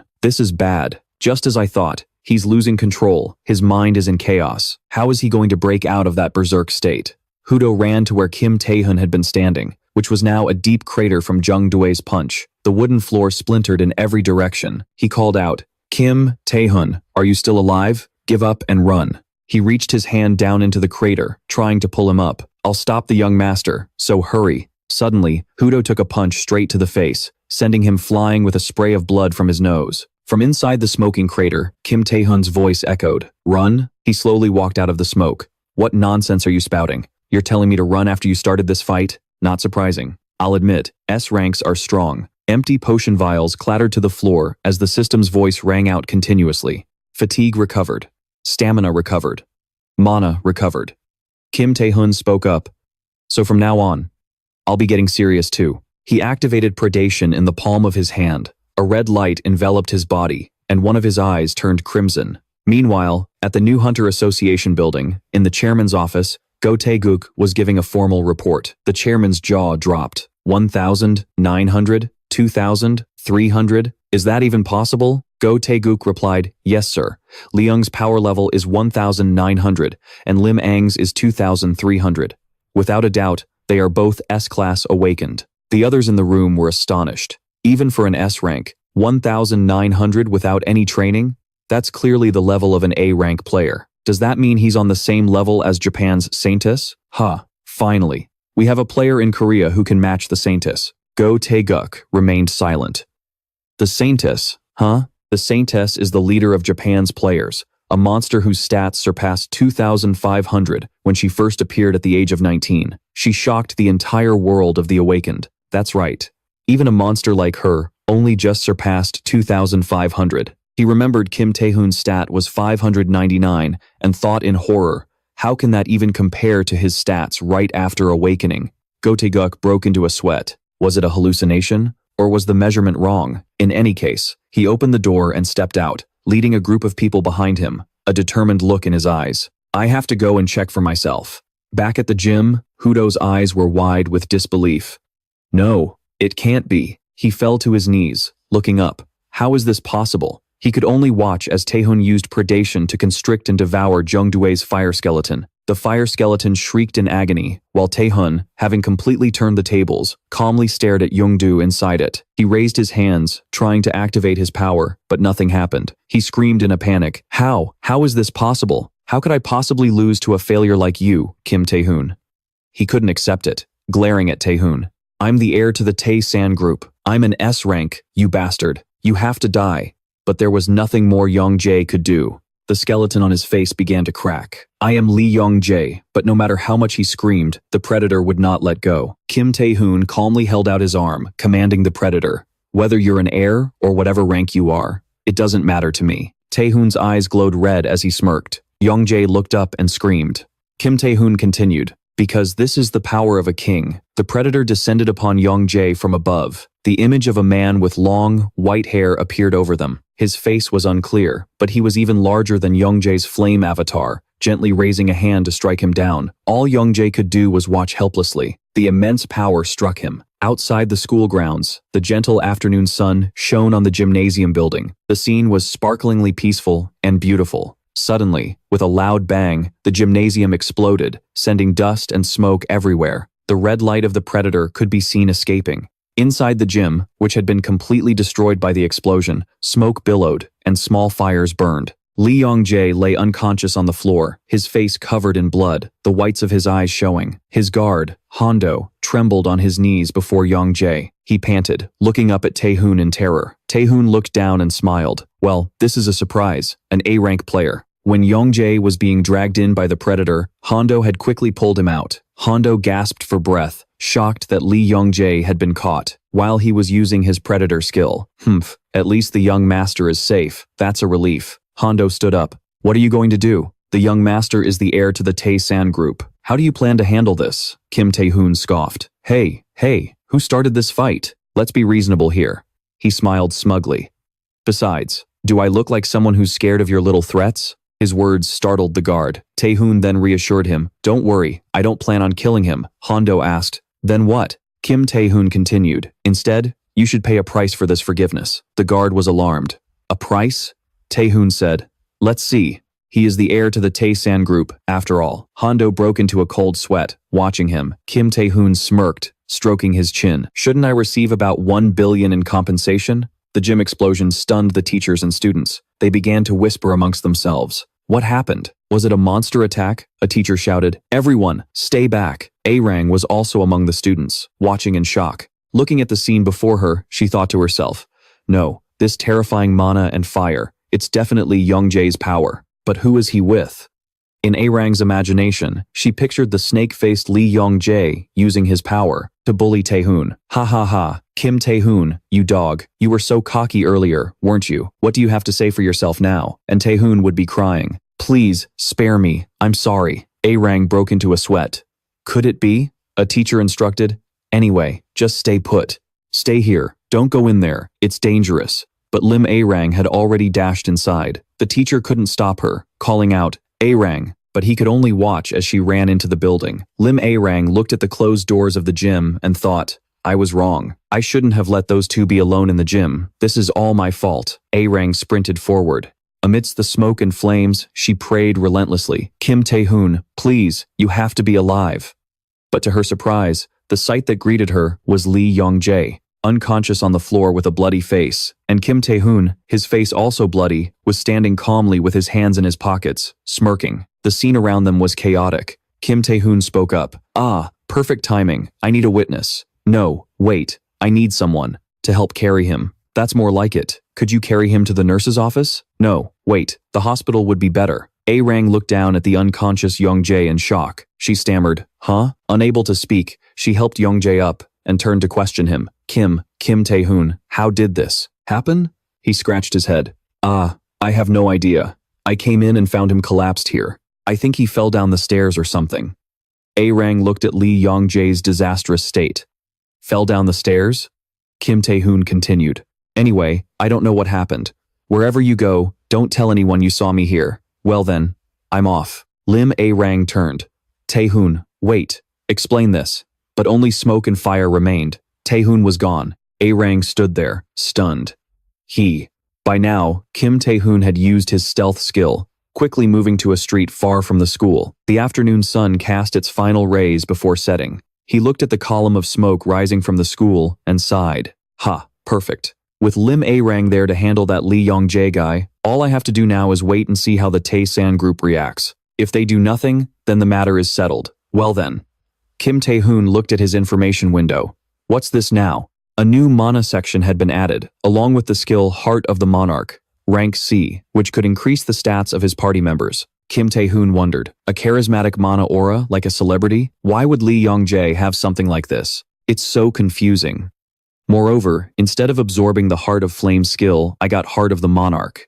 Did that Lee Yong-jae guy have this skill too? But Taehoon grinned menacingly. On the other hand, this is great. A skill that affects all party members. It's a rare skill, no matter what rank it is. It can be used with all sorts of other skills, and I can combine it with anything I want. That makes Heart of the Monarch way better. This is even more amazing than I thought. Suddenly, a bright light shone from behind him. Taehoon spun around, surprised to see several black cars pulling up. He stared in disbelief as a man stepped out of the car. Found you? Student Kim Taehoon? The sharp click of leather shoes echoed on the pavement. It was Go Tae-guk, leading a group from the Shinhei Association. Standing in the glare of the headlights, he said, I have a few questions for you. Let's start with this one. Kim Taehoon was still reeling from the shock. How could this man be here? Go Tae-guk activated a skill, and his eyes began to glow with a menacing purple light as he stared at Taehoon. What were you just doing in the gymnasium? Meanwhile, at the luxurious Jung family villa, a man in a tailored suit, a gold watch glinting on his wrist, set his wine glass down. So, let me get this straight. The only son of the family gets beaten up, and we're paying $1 billion in compensation? Beside him, several vicious dogs snarled and barked ferociously, looking like hellhounds. The man continued, Consider it the price to pay. You want me to handle this quietly? The man sat calmly on his chair, surrounded by the snarling dogs, while Hyo-do knelt trembling before him, stammering, it was my fault. Hyo-do kept his head bowed, sweat pouring down his face in terror. Whatever you say, I'll. The man cut him off. Just give him what he wants. Hyo-do looked up, surprised. Yes, sir. The man let out a deep laugh. Ha ha ha. What a cunning little brat. How interesting. But then, he snapped his fingers. However, we'll have to make him pay a price, equivalent to what he did to us. Two guards stepped out from the shadows. Hyo-do's face went pale. Mr. Chairman, please, he's just a kid. This is too cruel. The man glared. Silence. I don't want to hear another word. The dogs barked wildly. A golden light flared in the man's eyes, and his body became wreathed in ghostly, ferocious flames, making him look like a demon incarnate. This man was Lee Dong-zu, the chairman of the Tae-san group. and an S-rank player. Back on the street, Kim Taehoon was bewildered by Go Tae-guk's questioning. The gym? Is he talking about the explosion? Or does he mean what happened in the lecture hall? Which one is it? Go Tae-guk, from the Awakened Association. It's rare to get a chance to speak with him directly. But what if he knows I'm the one who caused all this, and decides to make a move? Kim Taehoon stared intently at Go Tae-guk, thinking, there's only one way to find out. He decided to speak up. If you're talking about the gym, you mean the explosion, right? Go Tae-guk frowned. An explosion? You mean that fire over there? He glanced towards the rising column of smoke. That's not a problem. Other agencies will take care of it. Kim Taehoon was taken aback. Go Tae-guk pressed on. I don't believe I've received an answer to my question yet. What did you do in the gymnasium? Taehoon thought to himself. He doesn't know about the explosion? A wide grin spread across his face. In that case, Kim Taehoon said aloud, I thought you would have already known. Go Tae-guk and his men were stunned. What? Kim Taehoon asked casually. You're here to scout me, aren't you? Go Tae-guk scoffed. Ha, scout you? Where do you get the nerve to be so arrogant? What? Taehoon activated predation. A red aura and crackling lightning enveloped his body as a terrifying power surged forth. The number above his head now read 5,214. Kim Taehoon smirked. Is this still not enough for you? Go Tae-guk's men were flabbergasted. What? Impossible. Their eyes were glued to Taehoon's display of power. He's even stronger than before, so that number wasn't a fluke or some kind of error after all. Go Tae-guk stared at the smiling Kim Taehoon and wondered, Kim Taehoon, who in the world are you? Then, he looked down at his clothes and asked, but, what happened to your clothes? Kim Taehoon quickly deactivated predation. Smoke wafting from his head. He didn't know how to explain. At Jae-rang's house. Jae-rang stood frantically at Taehoon's door, shouting excitedly, You're being scouted? For real? Are you really going to do it? Kim Taehoon, calmly lifting weights, replied, Yeah, in a month. Jae-rang's jaw dropped, completely speechless. Then, he dropped to his knees and began bowing to Taehoon. As expected of you, Taehoon. You're the God Emperor of Cheongmugong. Kim Taehoon looked at Jae-rang, exasperated. Who are you even kidding? He thought to himself, the Taesan group must be full of jocks. At least now, Go Tae-guk is less suspicious of me. There's just one more guy to deal with. So for now, I just need to focus on training. That should solve everything. Suddenly, Taehoon's phone rang. He glanced outside. On the roof of the building across the street, two sinister figures were standing, staring intently at his house. One of them asked, Why are the associations awakened protecting this house? The one wrapped head to toe in white bandages and wearing a white hood was holding a guard up by the throat. What a pain, he grumbled. The other figure, dressed all in black with 3 lip rings, was crouched down, staring at the house. He's probably one of the new recruits. They always pay close attention to the promising ones. These two were the Black and White brothers. The older brother, Black, had stealth and A-rank reinforced armor, while the younger brother, White, had B-rank stealth. Just then, White turned back with a smirk. He may be promising, but at the end of the day, he's just a kid with no real-world experience, right? Black chuckled in response. Haha, exactly. Talent without experience is completely useless. But in the dead of night, he drew 2 daggers, stood smugly on a rooftop, and roared, Let's show everyone what a true awakening looks like. The brother named Hack turned around, only to see his sibling suddenly being choked and lifted into the air by another person, exactly like the guard from before. The man pummeled him relentlessly. Unable to speak, all he could do was scream, Arg! Hack's jaw dropped and his eyes widened. He gripped his dagger and charged forward to save his brother. You son of a bitch, who are you? The man was Kim Taehoon, who had just let go of the unconscious Bok. Turning back with a smile, he said, Huh? Me? Taehoon leaped up, driving his stone-skin-covered knee straight into Hack's face, giving him no time to react. Blood spurted from his nose. Taehoon smiled and continued, Inexperienced newbies. Let's go back a few hours. In the gym, Hondo exclaimed in shock, 1 billion? This incident must be kept secret, but I can't make this decision alone. Kim Taehoon spoke up, Well, everyone knows that. I'm not that bad of a guy, but you should still try to make a deal. And just in case you betray me, his hand began to glow, and a black contract wrapped in chains materialized before them. Hondo broke out in a cold sweat. Kim Taehoon smiled.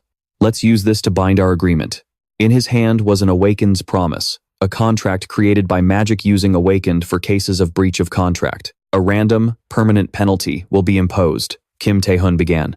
The conditions are simple. First, do your best to handle the aftermath at the gym. along with the 1 billion won in compensation we discussed. Reporters even came to the school, stating that the fire at S High School's gym was discovered to be caused by a gas explosion. Fortunately, there were no casualties, and the second condition is that any act of revenge must be reported in advance. That's why the call Taehoon received this afternoon was a tip from Hondo. He had snuck into the forest to call him and provide the information as promised. That's how Taehoon was able to lie in wait and catch the Hakbok brothers perfectly. Back to the present, Hak charged at him. Taehoon calmly dodged the attack. He threw a punch, only to find that Hak was no longer there. Hak had used his stealth ability to leap high into the air, plunging both daggers down towards him. Debris from the roof flew everywhere, but Taehoon's voice suddenly echoed from above Hak's head. The Hakbok brothers. Hak's eyes widened in shock. Kim Taehoon continued, I heard your special ability is stealth. Just as I thought. Nothing special at all. Kim Taehoon smiled under the moonlight, raising his foot and stomping it down hard on Hak's head. His eyes glowed with a sinister red as he tilted his head and asked,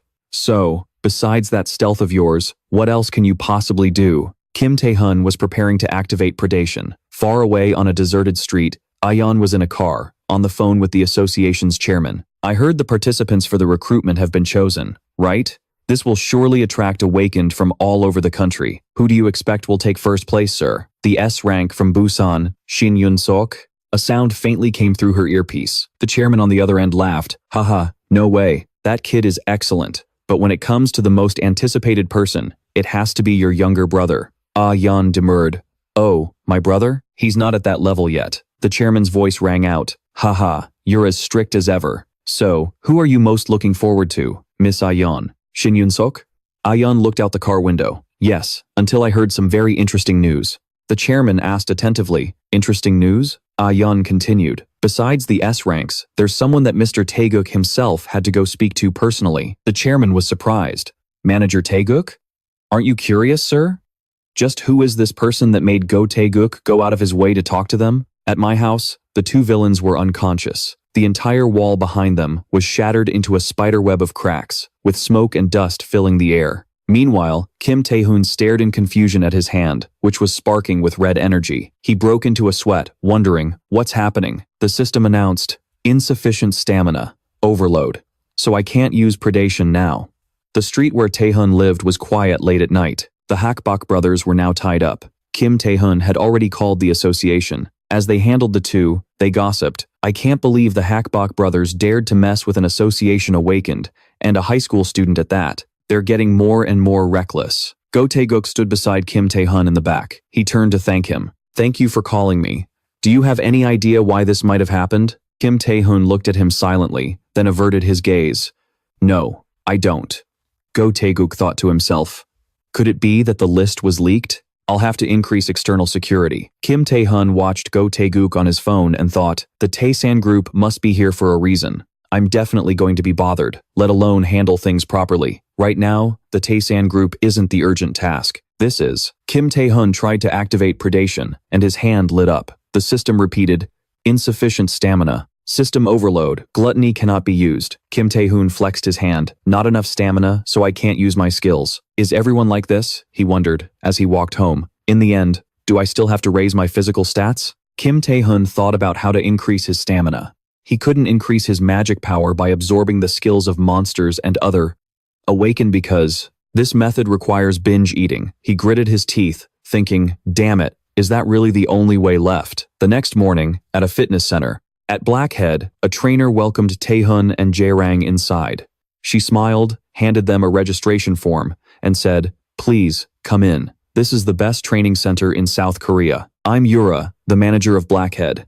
How can I help you? She asked, then suddenly paused as she looked at the two who had just walked in. Jae-rang was tugging on Taehoon's shirt, sweating as he looked at his brother. Blackhead? You need money, strength, and a whole bunch of other stuff just to sign up here. Are you really planning to train here? Kim Taehoon calmly replied, why else would we be here? Yura was stunned. Are they kids? She quickly tried to turn them away. Hey, you two, this is a training center. Kim Taehoon held out a card and said, sign us up, for 2. Huh? Yura stared at the card in his hand, completely shocked. Kim Taehoon smiled as he offered it to her, asking, this should be enough, right? Yura panicked. A VIP card from the Alchemist Guild? One of the 4 major guilds? She glanced at Taehoon. who was smiling confidently. Why does a kid have a card belonging to a high-ranking awakened? Who is he? She was conflicted. Letting him join would surely cause problems. What should I do? Just then, a man's voice rang out. Haha, it seems our dear Yura is in a bit of trouble. Yura looked back in surprise. Ah, Taehoon glanced over. A man built like a tank, with a pink top knot and a matching pink beard. He flexed both his arms, showing off all his muscles, and winked at Kim Taehoon. Ho ho ho, little brother. This isn't a place you can get into just by flashing some cash. Yura gasped. Our strongest member, Kang Chun. He's a B-rank trainer, not an awakened. A member of Blackhead and an assassin. Jae-rang panicked from behind. The mighty Kang Chun. What a cool name. What do we do, bro? Kim Taehoon emotionlessly watched Kang Chun flex his muscles, thinking to himself, who the hell comes up with a name like that? Is he nuts? The muscle assassin, Kang Chun, has appeared. People working out nearby glanced over and whispered, is that guy hazing the new recruits again? I feel so bad for them. Kang Chun continued to pose and asked, haha, can't you feel everyone trembling at the mere mention of my name? If you turn back and leave now, I'll let this slide. Kim Taehoon shot back instantly. What are you rambling on about, you weakling? Kang Chun's eyes shot wide open. What? Yura and Jae-rang flinched. B-bro? Kang Chun's face darkened. Oh, you think you're stronger than me? Kim Taehoon smirked. What's wrong?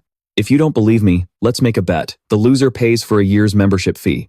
Kang Chun let out a huge laugh, his glare becoming terrifying. Ha, you're still wet behind the ears. Fine then, prove it. In the next moment, both of them were sitting in chairs, wearing connection helmets. They were about to enter the virtual abyss gate. Countless monsters appeared in front of them. Below, a crowd gathered to watch, cheering wildly. Jae-rang stood stunned in the crowd, looking up. What? The abyss? Yura explained to him. It's the virtual abyss system. The virtual porter. Jae-rang broke into a sweat. The virtual porter? The virtual porter was a virtual reality simulation similar to the Abyss, a training course that required players to destroy B-rank monsters and reach the goal in the shortest amount of time, all while carrying a maximum weight load. This method is widely used in training centers. But Jae-rang looked up to see that Taehoon had already started the game. He wore a pair of goggles, his hands placed inside controllers. On the screen above, the game had begun. Yura continued, going up against Kang Chun. He's at a huge disadvantage. The moment Kang Chun entered the game, his eyes began to glow red. He let out a menacing laugh. Ha ha ha. He carried a small backpack and shouted as he annihilated monsters. That stupid brat dares to make a bet with me? My skill is built for mobile assaults. Mobility. It's the perfect skill for the virtual porter. With just a single punch and a powerful stomp in succession, the monsters that appeared were instantly defeated by Kang Chun, dissolving into particles of light. He charged forward frantically, slaughtering every monster in his path. Racking up a combo, he boasted, "The weight I can carry is on a whole other level. A year's membership fee? I'll take it." Just then, a brilliant streak of light shot past him. Kang Chun watched in shock as the streak of light moved with incredible speed, annihilating all the monsters in his vicinity. Caught completely off guard, all Kang Chun could do was stand and watch. That streak of light was none other than Kim Taehoon, moving at an impossible speed. He was moving so fast that his eyes were glowing. On his back, he carried a gigantic weight block, yet he charged forward with ease. He plowed straight through the swarm of monsters up ahead, wiping out another horde. Taehoon glared at the remaining monsters as he crushed one underfoot. He faced the charging horde of monsters head-on. Dashing forward at full speed, he wiped out nearly all of them in the blink of an eye. The bodies of the monsters were sent flying before they could even dissolve. The remaining creatures stared, wide-eyed, at Taehoon's rampage, too terrified to charge. Taehoon's eyes seemed to glow with a purple light. He smirked, then leaped straight down into the monster swarm, creating a massive, earth-shattering explosion. The combo counter on the screen flashed 999. Kang Chun could only stare, the color draining from his eyes, his jaw hanging wide open. After annihilating the monsters, Kim Taehoon let out a sigh. Whew. Anyway, I was only planning on training for 30 days. I'm sure you're well trained in this too. The audience outside was also gaping in disbelief. Jae-rang was even holding up a sign that read, "I believe in you, bro." He pressed his lips together, looking at Taehoon with teary eyes. Inside the game, not a single monster was left. Taehoon casually asked, it was mighty Kang Chun, wasn't it? Man, what should I do? This bet is so hard, he said sarcastically. On his back was a weight block 2 or 3 times his own size, easily 10 times larger than the backpack Kang Chun was carrying. The word victory flashed above his head. Kim Taehoon grinned at the man. Time to pay up, then pay up and get lost. 1 month later, at the recruitment area, a massive crowd of candidates had gathered at the magnificent examination building. A helicopter flew overhead, announcing, "Hello, everyone. Today is the 30th day since the changes to the recruitment test were announced. The day we've all been waiting for has finally arrived. The test for the awakened." The people below looked up at the helicopter anxiously. The announcement continued. The Awakened Association has changed this test, allowing even minors to participate. Many people from all over the country have flocked here to the association's testing site, especially those who carry the high expectations of so many. The Steel Fist, seemingly unrivaled in close combat. The A-rank Hong Dong-guk, the monk with outstanding combat abilities, not an easy opponent to defeat. The A-rank Lee San, undefeated in Busan. Heavenly Thunder, the S-rank Shim Yuna. Rumor has it, she achieved the highest score among all the awakened participating in this recruitment. The rising star with the grace of a saint, the S-rank Lim A-jiang. And so on, many talented individuals have registered to participate. A small, thin reporter stood at the back of the crowd. She looked through her glasses and cried out, "Ah, they're too far, way too far. If I fail to get a story today, I'm definitely going to get fired." She looked up, her face on the verge of tears. She was a rookie reporter for SE Economy. Reporter Kim, with her E-rank skill, was here to interview and film the awakened participating in the test. Looking at the jostling crowd in front of her, she slumped down and lamented, "If I can't take any pictures, I at least have to interview a participant." She hung her head in despair. As expected of an E-rank, "I can't do anything right. My life is over." Just then, the figure of Kim Taehoon approached from a distance. Dressed all in black with a turtleneck, he looked completely different, incredibly tall and handsome. Kim Taehoon looked at the crowd. Damn it, why are there so many people? How are the contestants supposed to get through this? Reporter Kim turned around, her eyes welling with tears. Her eyes widened. A contestant? Kim Taehoon put his hands in his pockets, smirking as he walked leisurely. What a pain in the ass. Reporter Kim's jaw dropped as she watched him walk past, trembling as she reached out for Kim Taehoon, pleading helplessly, Please, let me interview you for just a few questions." Kim Taehoon stopped in his tracks, looking down at her. A giant question mark appeared in his head. Inside the testing venue, it was packed with people. The noise echoed up into the air. An instructor holding a clipboard saw Kim Taehoon approaching. She called out loudly, "Contestant Kim Taehoon, this way. The test starts in 1 minute." He walked over at a relaxed pace, silently blaming her. That reporter Kim. Because of her surprise interview, I ended up running late. Still, I have to build up my image first. Kim Taehoon smiled confidently and entered the room. The room was full of people, each with a yellow badge on their chest. It was a white room, with the walls, ceiling, and floor covered in a square grid pattern. Everyone was still looking around in surprise. Suddenly, a voice called out from beside Kim Taehoon. "Huh?" He looked over and saw Lim A-jiang staring at him in astonishment. She asked, "Kim Taehoon?" Taehoon replied, "What is it, class rep?" A-jiang looked up at him. Just the other day, Taehoon was clearly the same height as me. Her eyes widened. What happened to your body?" Kim Taehoon said nonchalantly. "Oh, me? Just worked out a little." A-jiang looked at his growth spurt and well-proportioned figure. She thought to herself, "This is a little? I heard he awakened, but is it possible to change this much in just 1 month?" A-jiang suddenly remembered something and asked urgently, about what happened with Lee Yong-yuk." Just then, the squares in the room suddenly lit up. The image of a man with slightly long, blue hair, tied in a half ponytail, and wearing sunglasses appeared. A voice transmitted, "Contestants, you who bear the responsibility of shouldering the future of Korea, welcome to today's recruitment test." The contestants looked around in surprise. The man on the screen continued to speak. "This is the first trial to select the awakened who will become official candidates. I will now explain the rules of the test." Kim Taehoon stared intently at the screen. The voice spoke again. "Look at the number on your chest. That is your registration number for this test. The requirement for this round is to collect 5 number tags, including your own. Losing your number tag means you are eliminated. This is a battle for number tags." The man on the screen raised his hand and declared. The space in the room immediately changed as the square blocks separated and began to float. They formed a new terrain. "The time limit for this round is only 1 hour," he continued. "You are allowed to use any skill, except for killing." The participants panicked, stumbling and bending over to hold onto the ground. Whoa, the ground! What's happening? The ground, no, the space itself, is changing. The man on the screen laughed loudly, veins popping on his forehead, his face contorting. His image was projected onto the cubes. Well then, the first round officially begins. The moment the match began, several awakened nearby saw Lim A-jiang standing still and rushed her. Lim A-jiang, you S-rank awakened. If you don't want to be attacked, you should be out there hunting for targets. Faced with their aggression, A-jiang simply looked up calmly. Her eyes and fingertips began to glow with a blue light. With a single motion, a massive block of ice covered in sharp spikes was created, sending them flying. Their agonized screams were heard. The members of the association were currently standing in a room made of safety glass, monitoring the battle through a screen. They stared intently at Lim A-gang in admiration. As expected of the so-called Saintess class, her skills are incredible. Another person spoke up.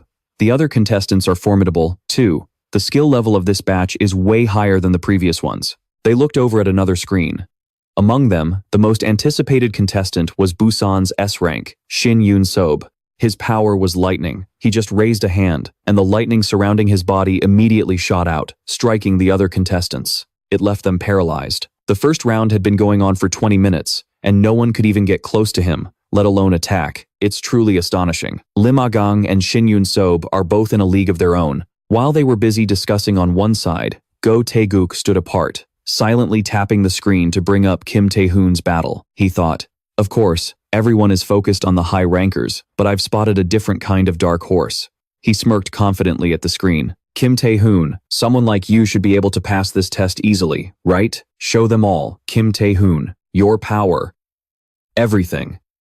Go Tae-guk eagerly watched the screen, only to see Kim Taehoon locked in a chaotic fistfight with Hong Dong-guk. One side had stone skin, the other had iron skin. Go Tae-guk's eyes widened in surprise. What?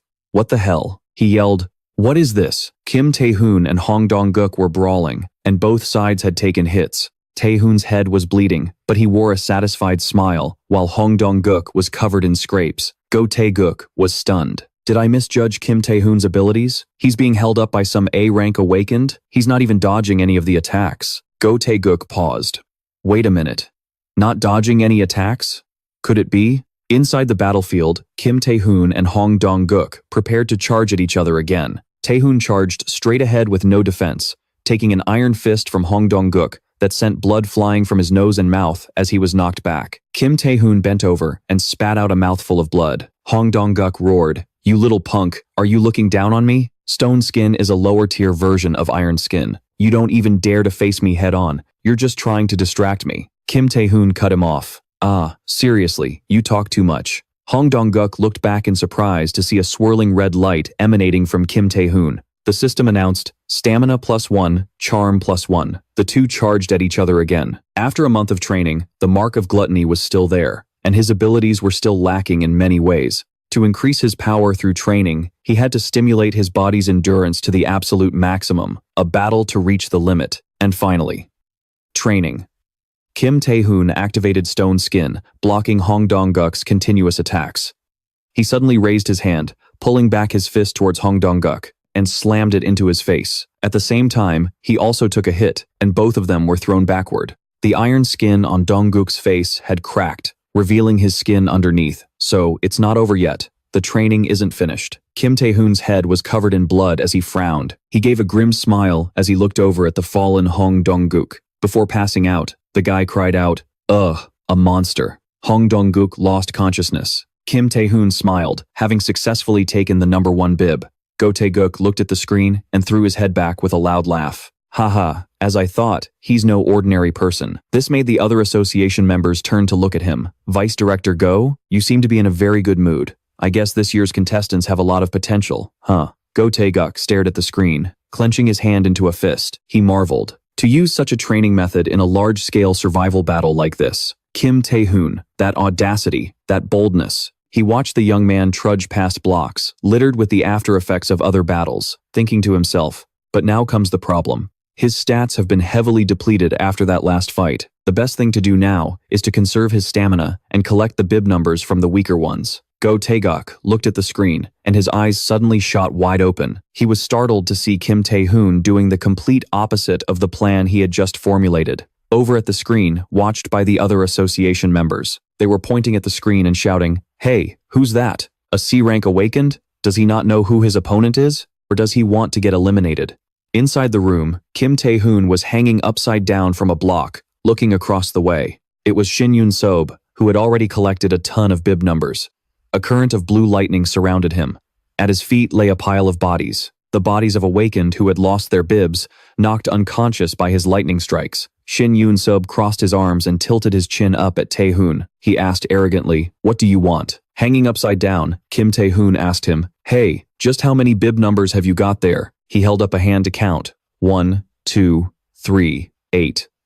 Whatever. Kim Taehoon flashed a confident smile, his face covered in blood, but looking more handsome than ever. He clenched his fist. "As long as it's more than 5, that's good enough." The two of them rushed at each other. Lightning flashed, and a massive explosion rang out, the aftershock causing the block to look like it was about to sink. Up above, Kim Taehoon was leaping around to dodge the continuous lightning bolts fired by Yoon-sob. The floor of the block cracked into pieces. Yoon-sob just pointed his finger, and the lightning obeyed his command, chasing after Kim Taehoon like a storm. Taehoon dodged, quickly leaping high into the air in front of him, activating stone skin on the tip of his foot, intending to kick him square in the face. But before his foot could connect, the lightning converged to block it, causing the stone skin on his foot to crack. Kim Taehoon was stunned. Staring at him, Shin Yoon-bok exclaimed, Well, you're fast." "I didn't even see that attack." But the guy just casually tilted his head, and lightning erupted in a huge explosion, kicking up a cloud of dust. Kim Taehoon was forced to jump back. Dodging onto another block, blood dripping down his head, Kim Taehoon panted and thought, "Busan's S-rank, the thunder god Shin Yoon-bok. I never thought he'd be this much trouble." Kim Taehoon watched as the guy smiled triumphantly, lightning wrapping around his body without a single gap. His entire body was enveloped in lightning. Not only did it block all attacks, but it also had destructive power and could discharge electricity at both long and short ranges. He looked at the dent in the block floor, where sparks of lightning still lingered, and frowned, thinking, "How am I supposed to break through that, when I can't even use gluttony yet?" Before he could react, Shin Yoon-bok sneered and said, "What are you doing? Not gonna attack? Then, I'll go first." Kim Taehoon's eyes widened in shock. Shin Yoon-bok had already lunged at him, his hand crackling with terrifying lightning, and threw a punch. Luckily, Kim Taehoon gritted his teeth and dodged just in time. The guy stomped on the block floor, forcing him to leap back to evade. Then, quick as a flash, he chased Kim Taehoon around the room with his lightning-charged hand outstretched. The two of them continued their chase, one running and one pursuing, shattering the floor blocks as they went. Shin Yoon-bok laughed arrogantly. "Ha ha ha, where are you going? Don't tell me you're trying to run away from me." He unleashed a powerful electric blast that slammed right into Kim Taehoon, making him scream in pain. Strangely, Shin Yoon-bok's eyes flickered with light. He didn't stop, laughing menacingly as he said, "Ha ha, you're the one who wanted to fight. You can't run away now." Kim Taehoon clenched his jaw, enduring the pain. Humph. He broke free, activated stone skin on his right hand, encasing it in a large chunk of rock, and thrust it straight at Shin Yoon-bok. Kia, but the guy just casually raised his hand and smirked. Foolish. The lightning that shot from his hand was so bright, it lit up the entire corner of the room, forcing Kim Taehoon to shield his face with both hands. Kim Taehoon fell off the block, struggling to open his eyes. Shin Yoon-bok, now crackling with lightning, leaped down from above. He flicked his index finger, and a thunderous bolt of lightning struck down right where Kim Taehoon was falling. With no foothold, he could only watch helplessly as the attack descended upon him. The powerful lightning bolt cracked a corner of the block, its flash illuminating the entire room. Kim Taehoon tried to raise his arms to shield his body. He was now trapped by the lightning. Ugh, Shin Yoon-bok let out a satisfied laugh as the lightning from his hands relentlessly surged and struck Kim Taehoon. "Ha ha ha ha, you can take this, can't you? This is great." A menacing grin stretched from ear to ear on his face, excitement welling up inside him. He thought gleefully, "What's this? There's still more. Up until now, almost everyone has just tried to run away from me. I thought Limerang was the only one who'd make this mock awakening test interesting, but there's still more." He glanced over at Kim Taehoon, who was enduring the pain beneath the lightning, and stared triumphantly at his own power. "There's still an interesting toy right here." Suddenly, while he was reveling in his excitement, an object flew out of nowhere, cutting through the lightning at terrifying speed and striking Shin Yoon-bok hard in the face, making him bleed before he could even defend himself. Shin Yoon-bok was stunned. not understanding what had just happened. He looked at the blood on his forehead. Huh? What was that? He turned to see Kim Taehoon, who had somehow gotten behind him and couldn't believe his eyes. What just happened? There's no way that guy's attack could actually work on me. Kim Taehoon glared, his eyes seeming to glow as his hands moved swiftly, throwing several more objects at Shin Yun-bok. Each throw was powerful and fast, pelting Shin Yun-bok relentlessly. He coughed up blood, unable to fight back, and his lightning completely died down. Ugh. Kim Taehoon watched as Shin Yun-bok's eyes rolled back in pain, and thought, it's true. The stone skin skill can't overcome the Thunder God's wrath. Forget overcoming it. Even if I pushed its output to the absolute limit, it would just be crushed and disappear on contact. He recalled the structure of the arena, but here, in this mock awakening arena, everything was different. This arena was built from the start with some kind of reinforced material to ensure that it could withstand the power of the awoken.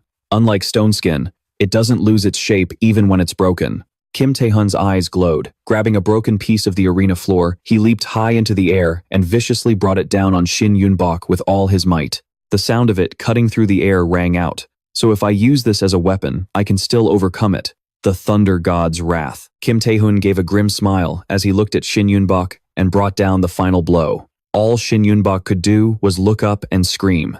You coward! He was struck by Kim Taehoon's powerful blow, and the lightning couldn't even protect him, scattering in all directions. The force of the impact sent Shin Yun-bok's registration number flying. His eyes rolled back as he fell backward.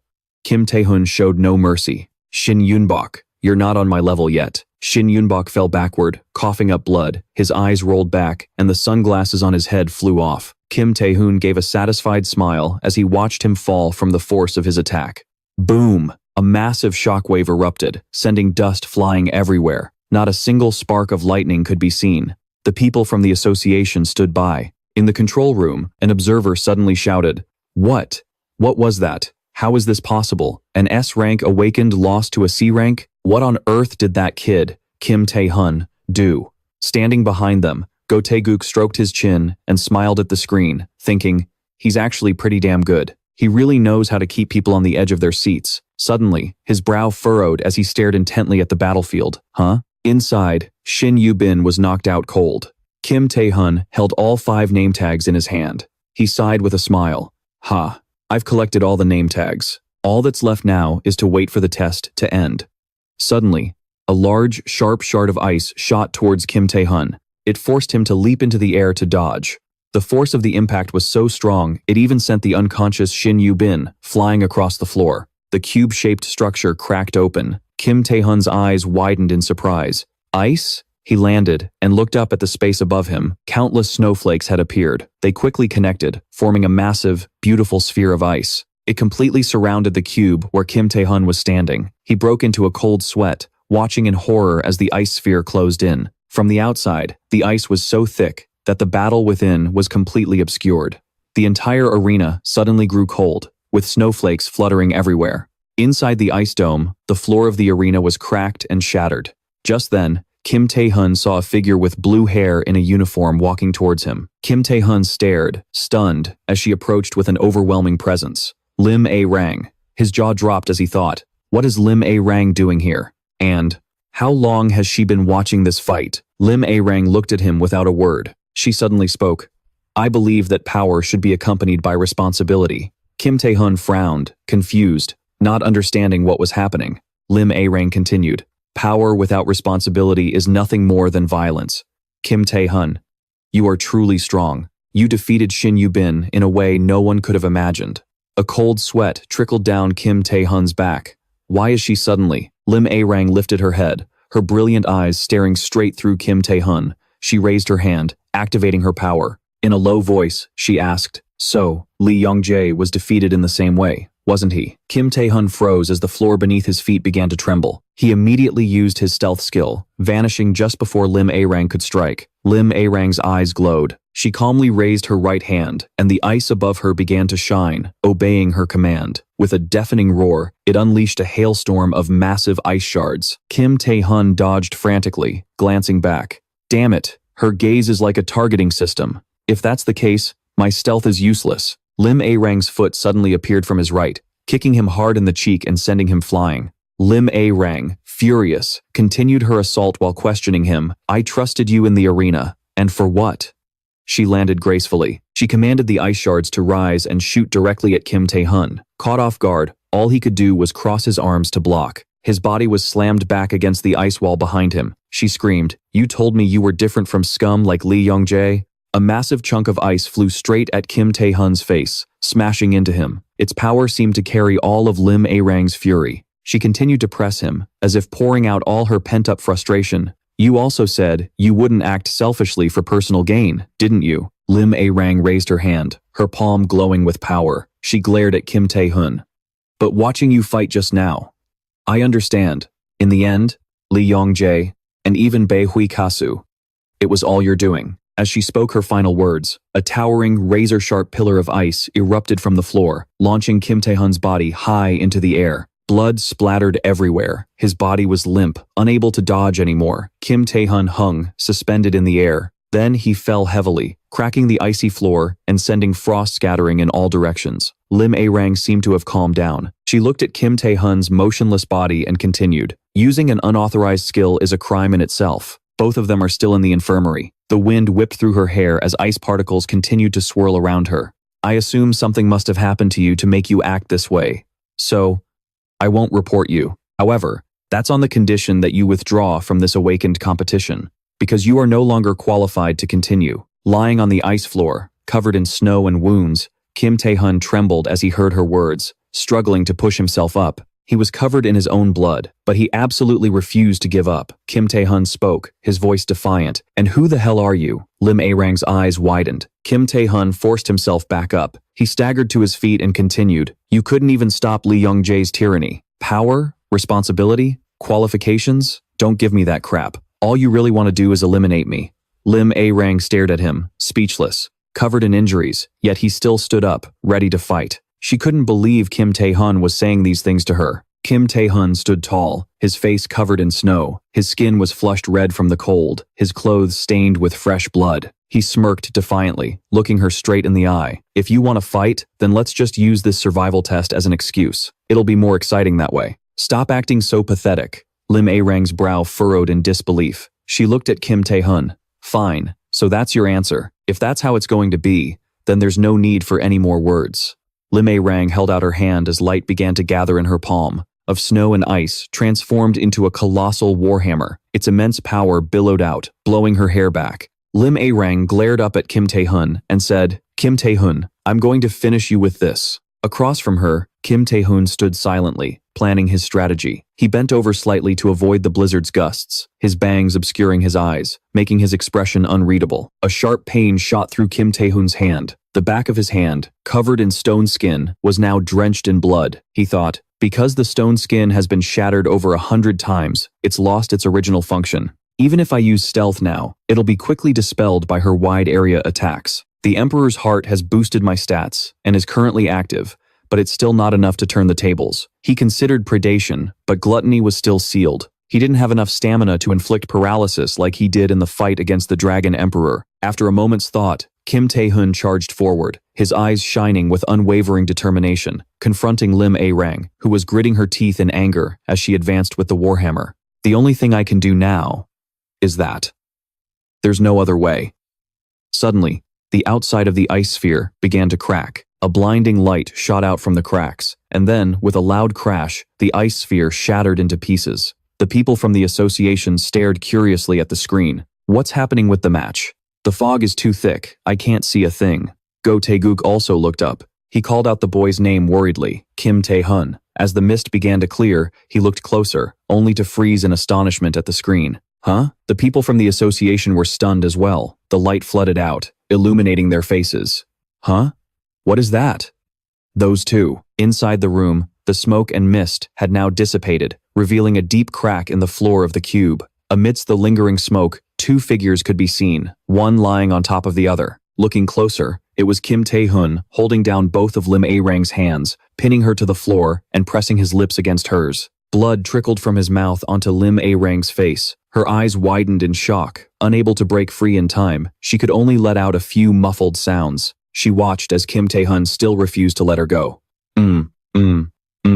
Let let's rewind to the moment Kim Taehoon and Lim A-rang clashed inside the ice sphere. Lim A-rang slammed her hammer down, creating a deep fissure in the floor as smoke and mist billowed outwards. She stared intently at the point of impact to see if she'd landed a hit when she sensed someone above her. Lim A-rang looked up and was shocked to see Kim Taehoon leaping down from the mist, hurtling towards her. In that desperate moment, the thing Taehoon was aiming for was a kiss. He landed, grabbed Lim A-rang's hands, pressed his lips to hers, and pushed her down onto the floor. Or not. Looking a little closer, a purple light was transferring from Kim Taehoon's lips to Lim A-rang's. It wasn't a kiss, but paralysis. The success rate of using a skill at close range is much higher than when using it from a distance. Kim Taehoon intertwined his hands with Lim A-rang's to increase physical contact, pinning her to the floor.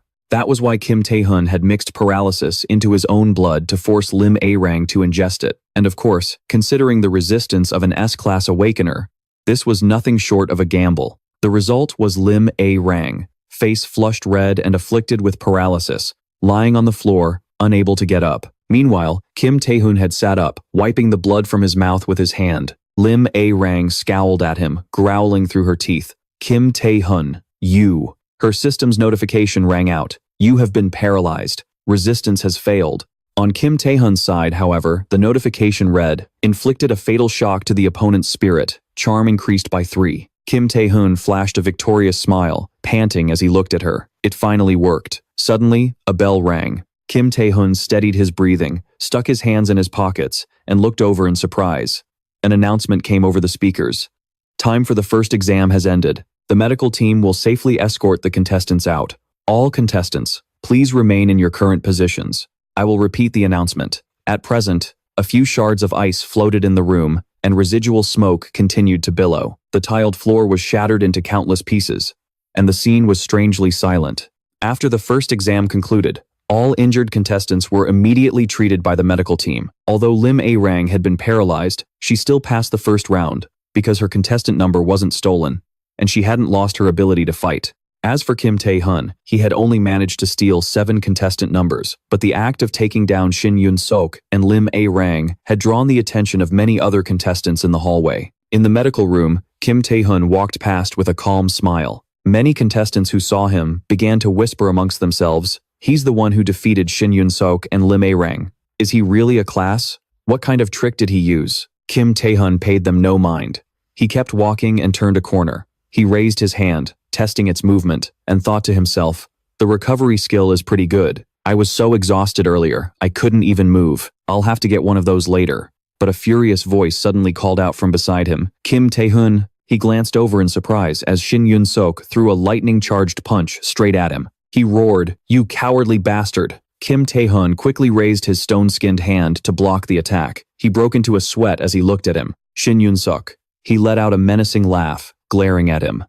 Now that we're out here, you can't pull any of those cheap tricks like you did before. The two energies clashed, and a crackle of lightning sent Kim Taehoon flying back. Drawn by the light and sound, the other contestants immediately looked over curiously. Whoa, what's this? A fight. It's Shin Yu-bok, getting revenge for what happened earlier, huh? Then, they suddenly started cheering for Shin Yu-bok. Ha ha ha, one less competitor would be great. Knock him out, Shin Yu-bok. But who would have thought an enraged Shin Yu-bok would turn around and zap them with a bolt of lightning, paralyzing the whole group? He roared, if this has nothing to do with you, then shut your damn mouths. They screamed in pain from the electric shock.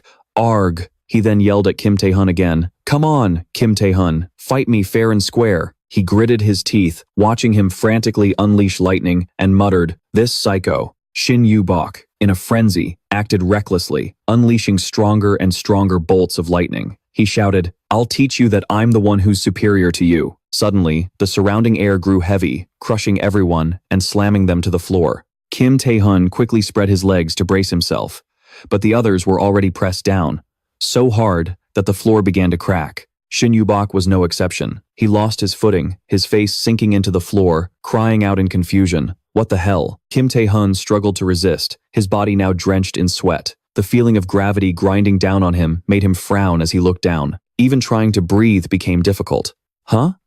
A blue-haired man casually walked in from outside. He was the one who had changed the gravity, forcing everyone to lie flat on the floor. He looked just like the person who announced the competition rules in the arena. Those around could only scream under this terrifying pressure. Arg! He put both hands in his pockets and spoke leisurely. You little brats really can't just rest quietly, can you? Screams still echoed around. Arg! Kim Taehoon raised his head and looked at him in surprise. He recognized this man. The crushing gravity forced his body to bend, sweat streaming down his cheeks. This guy, he smirked, raising his thumb and index finger, and said, so unruly. A swirling wisp of black and white smoke danced on his hand. Kim Taehoon knew his name, S-Rank Awakened Park Sang-jin, one of the top awakened from the Korean Awakened Association. And in the future, he would become one of the S-Rank Awakened. Kim Taehoon's body buckled, still trying to fight against the altered gravity. Park Sang-jin glanced at him. What's this? There's still someone who can stand? He held out his hand, unleashing his power once more, causing the spot where Kim Taehoon was standing to suddenly sink deep into the ground. He gritted his teeth, placing his hands on his knees to keep himself steady. Gah, damn it. Kim Taehoon glared at Park Sang-jin. I heard the gap between an S-Rank Awakened and those who aren't is huge, but I never thought it would be this much. Park Sang-jin smiled with interest. Well, look at this kid. He can still endure it. Even veteran Awakened can't withstand this. In that case, he was about to increase the gravity, but was interrupted by another voice. Awakened Park Sang-jin, what do you think you're doing? He quickly lowered his hand and turned around. Kim Taehoon was surprised to feel the gravity return to normal. Park Sang-jin was flustered. Two members of the association's medical staff ran in, shouting in astonishment. These people just finished receiving treatment. Are you trying to eliminate them before the second exam even starts? Park Sang-jin gave a fake laugh. Come on, what do you mean eliminate? I was just teaching them a little something about discipline. One of them grabbed his arm and yelled, don't lie, and stop using your skills. We can't survive the exam with you around. If you dare do this one more time, we'll tell the chairman. Park Sang-jin paid them no mind, turning to look at Kim Taehoon, who was still bent over and panting. He smiled and asked, what's your name? Kim Taehoon was surprised, not understanding his motive, sweat pouring down his face like rain. He replied, Kim Taehoon. Park Sang-jin was taken aback. Kim Taehoon, the C-Rank who just defeated Lim Ah-rang and Shin Yu-bok? Then, an amused smile appeared on his face. It's been a long time since an interesting kid like this showed up. Park Sang-jin walked closer to Kim Taehoon. He patted his shoulder. Your goal is to become an S-Rank, Awakened, right? I'll be waiting for you. Kim Taehoon watched in surprise as he smiled and walked away, but the two medical staff members chased after him, nagging. Why would you suddenly do something like that? Get over here. For the second exam, the location had been moved outdoors. The contestants were gathered in one place. Park Sang-jin stood on a high platform, with glowing circular gates floating behind him. The contestants murmured amongst themselves, looking at the circles. Park Sang-jin picked up a microphone and asked, have all our contestants had enough rest? All right then, we will now begin the second exam. This is the exam site. Please pass through this gate. You will arrive at a D-rank dimension. The contestants were visibly nervous, whispering to each other. Is the dimension really a place where monsters appear? Park Sang-jin continued his announcement. Every 5 people who step through the gate will form a team. You will explore the dimension with a pre-assigned supervisor. Your every action throughout the process will be evaluated. Items such as weapons and essential supplies will be fully provided by the association. As he finished speaking, weapons materialized in the hands of each candidate, and now they would enter the gate one by one, in order. Watching from the crowd below, Kim Taehoon thought, the second exam is classification. That's right, even inexperienced amateur awakeners shouldn't have any trouble in a D-rank dungeon. Kim Taehoon stared intently at the gate. Unless, this classification isn't just a classification. Unless it's the apocalypse. The apocalypse classification is S-rank.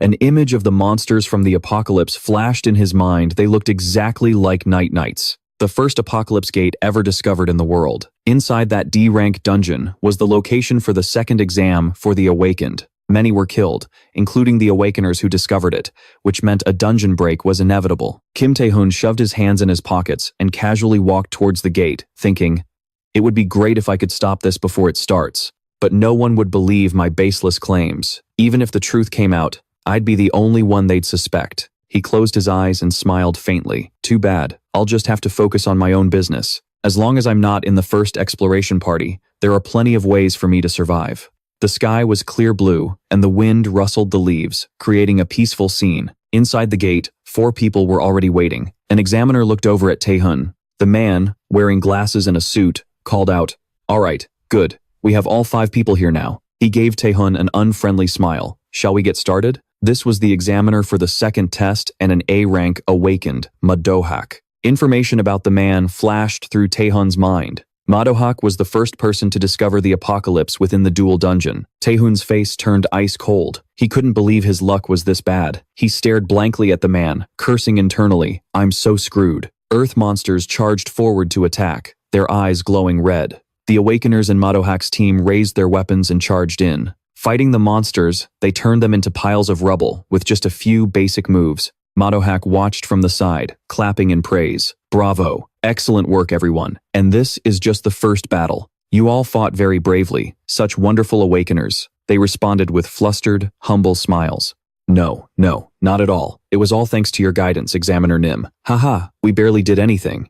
Only Kim Taehoon stood at the back, not participating in the fight. He had his hands in his pockets, looking at the party, frowning and gritting his teeth in frustration. Damn it. Of all the teams, why did mine have to be the first one to discover the dungeon? Kim Taehoon looked at Madohak's hand. A ring on it was glowing, emitting a familiar, surging power. He thought, I knew it. The thing Madohak was wearing was the first item ever worn by the discoverer of a dual dungeon, the Sage's Ring. There is only one Sage's Ring in existence. It multiplies strength, stamina, magic power, and speed by 10. Kim Taehoon glanced at Madohak, who was raising his hand to direct the party. A cold sweat ran down his back as he confirmed his fears. The apocalypse in the dual dungeon is definitely S rank. I won't be able to survive if I get swept up in it. He glared tensely at them. No matter what, I have to do everything I can to prevent them from discovering the apocalypse. The group continued moving through the gloomy rock tunnel, but as they advanced, one of the team members suddenly stopped. There were too many paths ahead of them, and they didn't know which one to choose. There are so many paths. They turned to Madohak for help. What should we do now? Awakened Madohak. Madohak stroked his beard, pondering for a moment before laughing. Haha, this is a common occurrence when discovering a dual dungeon. He bowed his head and raised a finger. Now, we will take a vote. Suddenly, a shadow shot past him. Madohak and the team were startled and looked in that direction. He cried out in surprise. Ah, candidate Kim Taehoon. Madohak watched Kim Taehoon run like the wind, breaking out in a sweat as he yelled, "Acting alone is dangerous! Come back!" But Kim Taehoon just kept running headfirst. He even glanced back with a reassuring smile and said, "It's fine. This way," he thought to himself, "like hell it is. There's no way I'm letting these guys choose." Kim Taehoon confidently ran through the tunnel's forks, leaping over a narrow chasm and raising his hands. "This way," Madohak called out, startled. "Candidate Kim Taehoon." As he ran, Kim Taehoon thought, no matter what, I will choose a different path than the one from my regression. He slid down another steep tunnel, shouting, "This way." The party behind couldn't keep up. Madohak yelled, "Candidate Kim Taehoon, where are you going?" He paid no attention to the entire team chasing behind him, screaming his name. Kim Taehoon smirked grimly, thinking, discover the apocalypse? Over my dead body. This time, Kim Taehoon smiled confidently, but after running a little further, he suddenly froze. The entire party behind him also stopped in their tracks, stunned. Before them was a giant, swirling vortex, like a black hole, a mix of red and purple, emitting a terrifying light that engulfed the tunnel. The team members stared in fear. What is that? Is that a gate? How can there be a gate inside a dual dungeon? Kim Taehoon was practically frozen solid. He stared wide-eyed at the gate before him, only 4 words echoing in his mind. The apocalypse, dual dungeon. He gritted his teeth, staring at the gate. This is insane.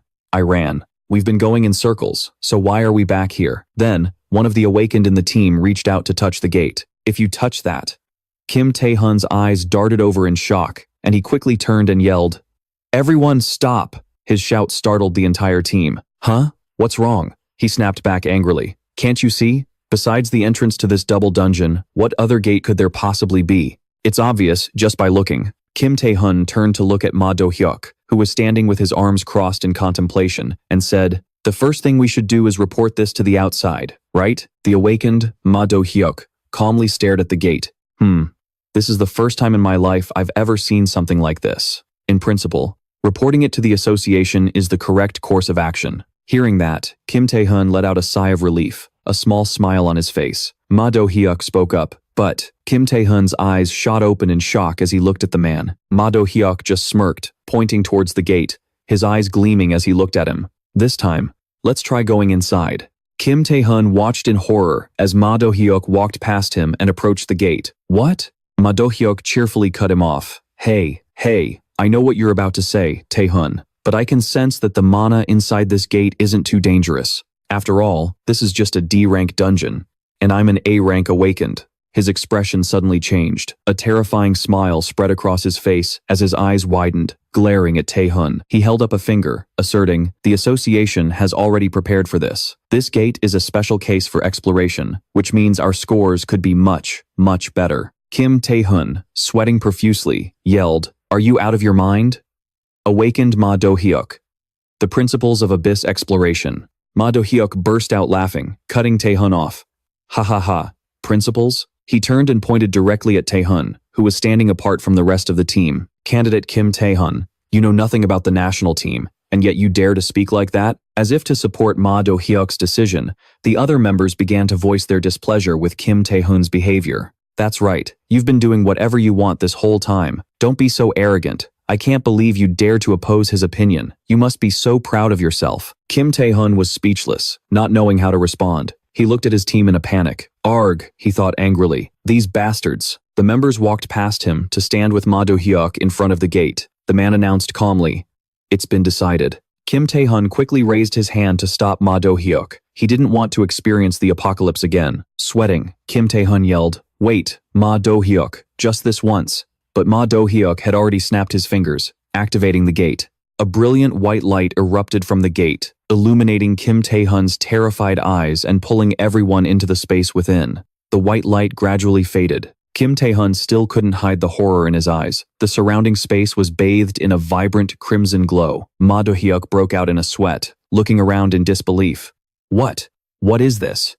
The other members were just as bewildered. Is this a D-rank double dungeon? Something's a little strange. They were standing in the middle of a grand hallway, flanked by enormous pillars. At the end of the hall stood a statue of a knight with a hood covering its face. Its hands clasped over a sword, plunged straight into the ground. Above its head was a golden halo. The red light emanating from the statue enveloped the entire long corridor, casting an eerie scene upon them. After observing the statue, the members huddled together, murmuring in fear. What is this? Awakened Ma Do-hyuk. Is this really D-rank? Ma Do-hyuk couldn't believe his eyes. Perhaps even he hadn't expected the rank of this dungeon. He stammered, "This is." Just then, Kim Taehoon, standing alone in front of everyone, stared intently at the cloud of dust swirling before them. He announced in a low voice, "Everyone, be quiet and look ahead." A member snapped at him. "What? You bastard. What nonsense have you been spouting this whole time?" Kim Taehoon didn't bother to argue, just kept his gaze fixed forward. Cold sweat trickled down his face. Kim Taehoon said, "They're here." As he spoke, from within the smoke swirling around the hall, the silhouettes of two monsters slowly emerged, flickering in and out of view as they advanced towards the group. They looked exactly like skeletons clad in knight's armor. In the middle of their empty abdomens, mana stones were glowing. The members cried out in fear, "A-rank monsters, death swordsmen, how is this possible?" Ma Do-hyuk's brow furrowed in panic. He turned and barked out an order. "Everyone, prepare for battle." The moment he finished speaking, the two death swordsmen raised their swords and charged out of the smoke. They swung at the group, who hastily dodged out of the way. The members screamed in terror. "Ah!" Ma Do-hyuk raised his hands, activating his power. He yelled, "You disgusting monsters!" His hands began to glow. At Ma Do-hyuk's command, liquid metal flowed down, forming sharp spikes that suddenly shot up and impaled the death swordsmen, immobilizing them. They let out strange noises. Ma Do-hyuk commanded, "Now's our chance. Attack." The awakened in the team immediately unleashed their powers on the monsters. Hya! They coordinated their attacks under Ma Do-hyuk's command. Flash fire combination. Quickly block their vision. Shield bearers. Defend the front line. The rest of you, don't stand too far back. Finish them off. Thanks to everyone's efforts, the death swordsmen were blasted back by the members' powers through the thick cloud of dust. The two monsters immediately shuddered, then fell to the ground, motionless. Everyone gasped for breath, staring at their still forms. The members exclaimed, "We're alive. I can't believe we took down A-rank monsters." One man laughed with delight. "Ha, what's the big deal? Just try and attack us again. Ha." But from within the cloud of dust, another figure emerged. Everyone fell silent, their eyes fixed on that spot. As the dust settled, they saw that the number of Death Knights had now grown to 4. Each one held a different weapon. As they advanced on the party, the clanking of their armor sending shivers down everyone's spines. Everyone's eyes widened and their jaws dropped, breaking out in a cold sweat as they stared at the monsters, unable to believe there were still more. Off to one side, Kim Taehoon carefully knelt down, touching the body of one of the Death Knights that had just stopped moving. His eyes shot open in shock as an unusual feeling welled up inside him. What is this? Something is very strange. A short while later, the corridor was piled high with the corpses of Death Knights, lying in heaps on top of each other. Ma Do-hak no longer had a confident expression on his face. His face was smeared with grime as he panted, staring at the pile of monster corpses. He looked up into the distance, only to see another legion of Death Knights thundering towards him. Ma Do-hak gritted his teeth and thought, damn it, every time we kill one, another wave of monsters just rushes in. Besides, he glanced back at his party members, who were also injured and exhausted, barely able to stay on their feet as they gasped for air. He panicked internally. Everyone's at their limit. If this keeps up, we're all going to be killed. Kim Taehoon suddenly stepped out from the pile of Death Knight corpses. He walked over their bodies and said calmly, there are too many strange things about this double dungeon. Ma Do-hak looked at Kim Taehoon, startled. His body was covered in blood and dirt, but he looked completely calm, incredibly cool. Ma Do-hak thought to himself, Kim Taehoon.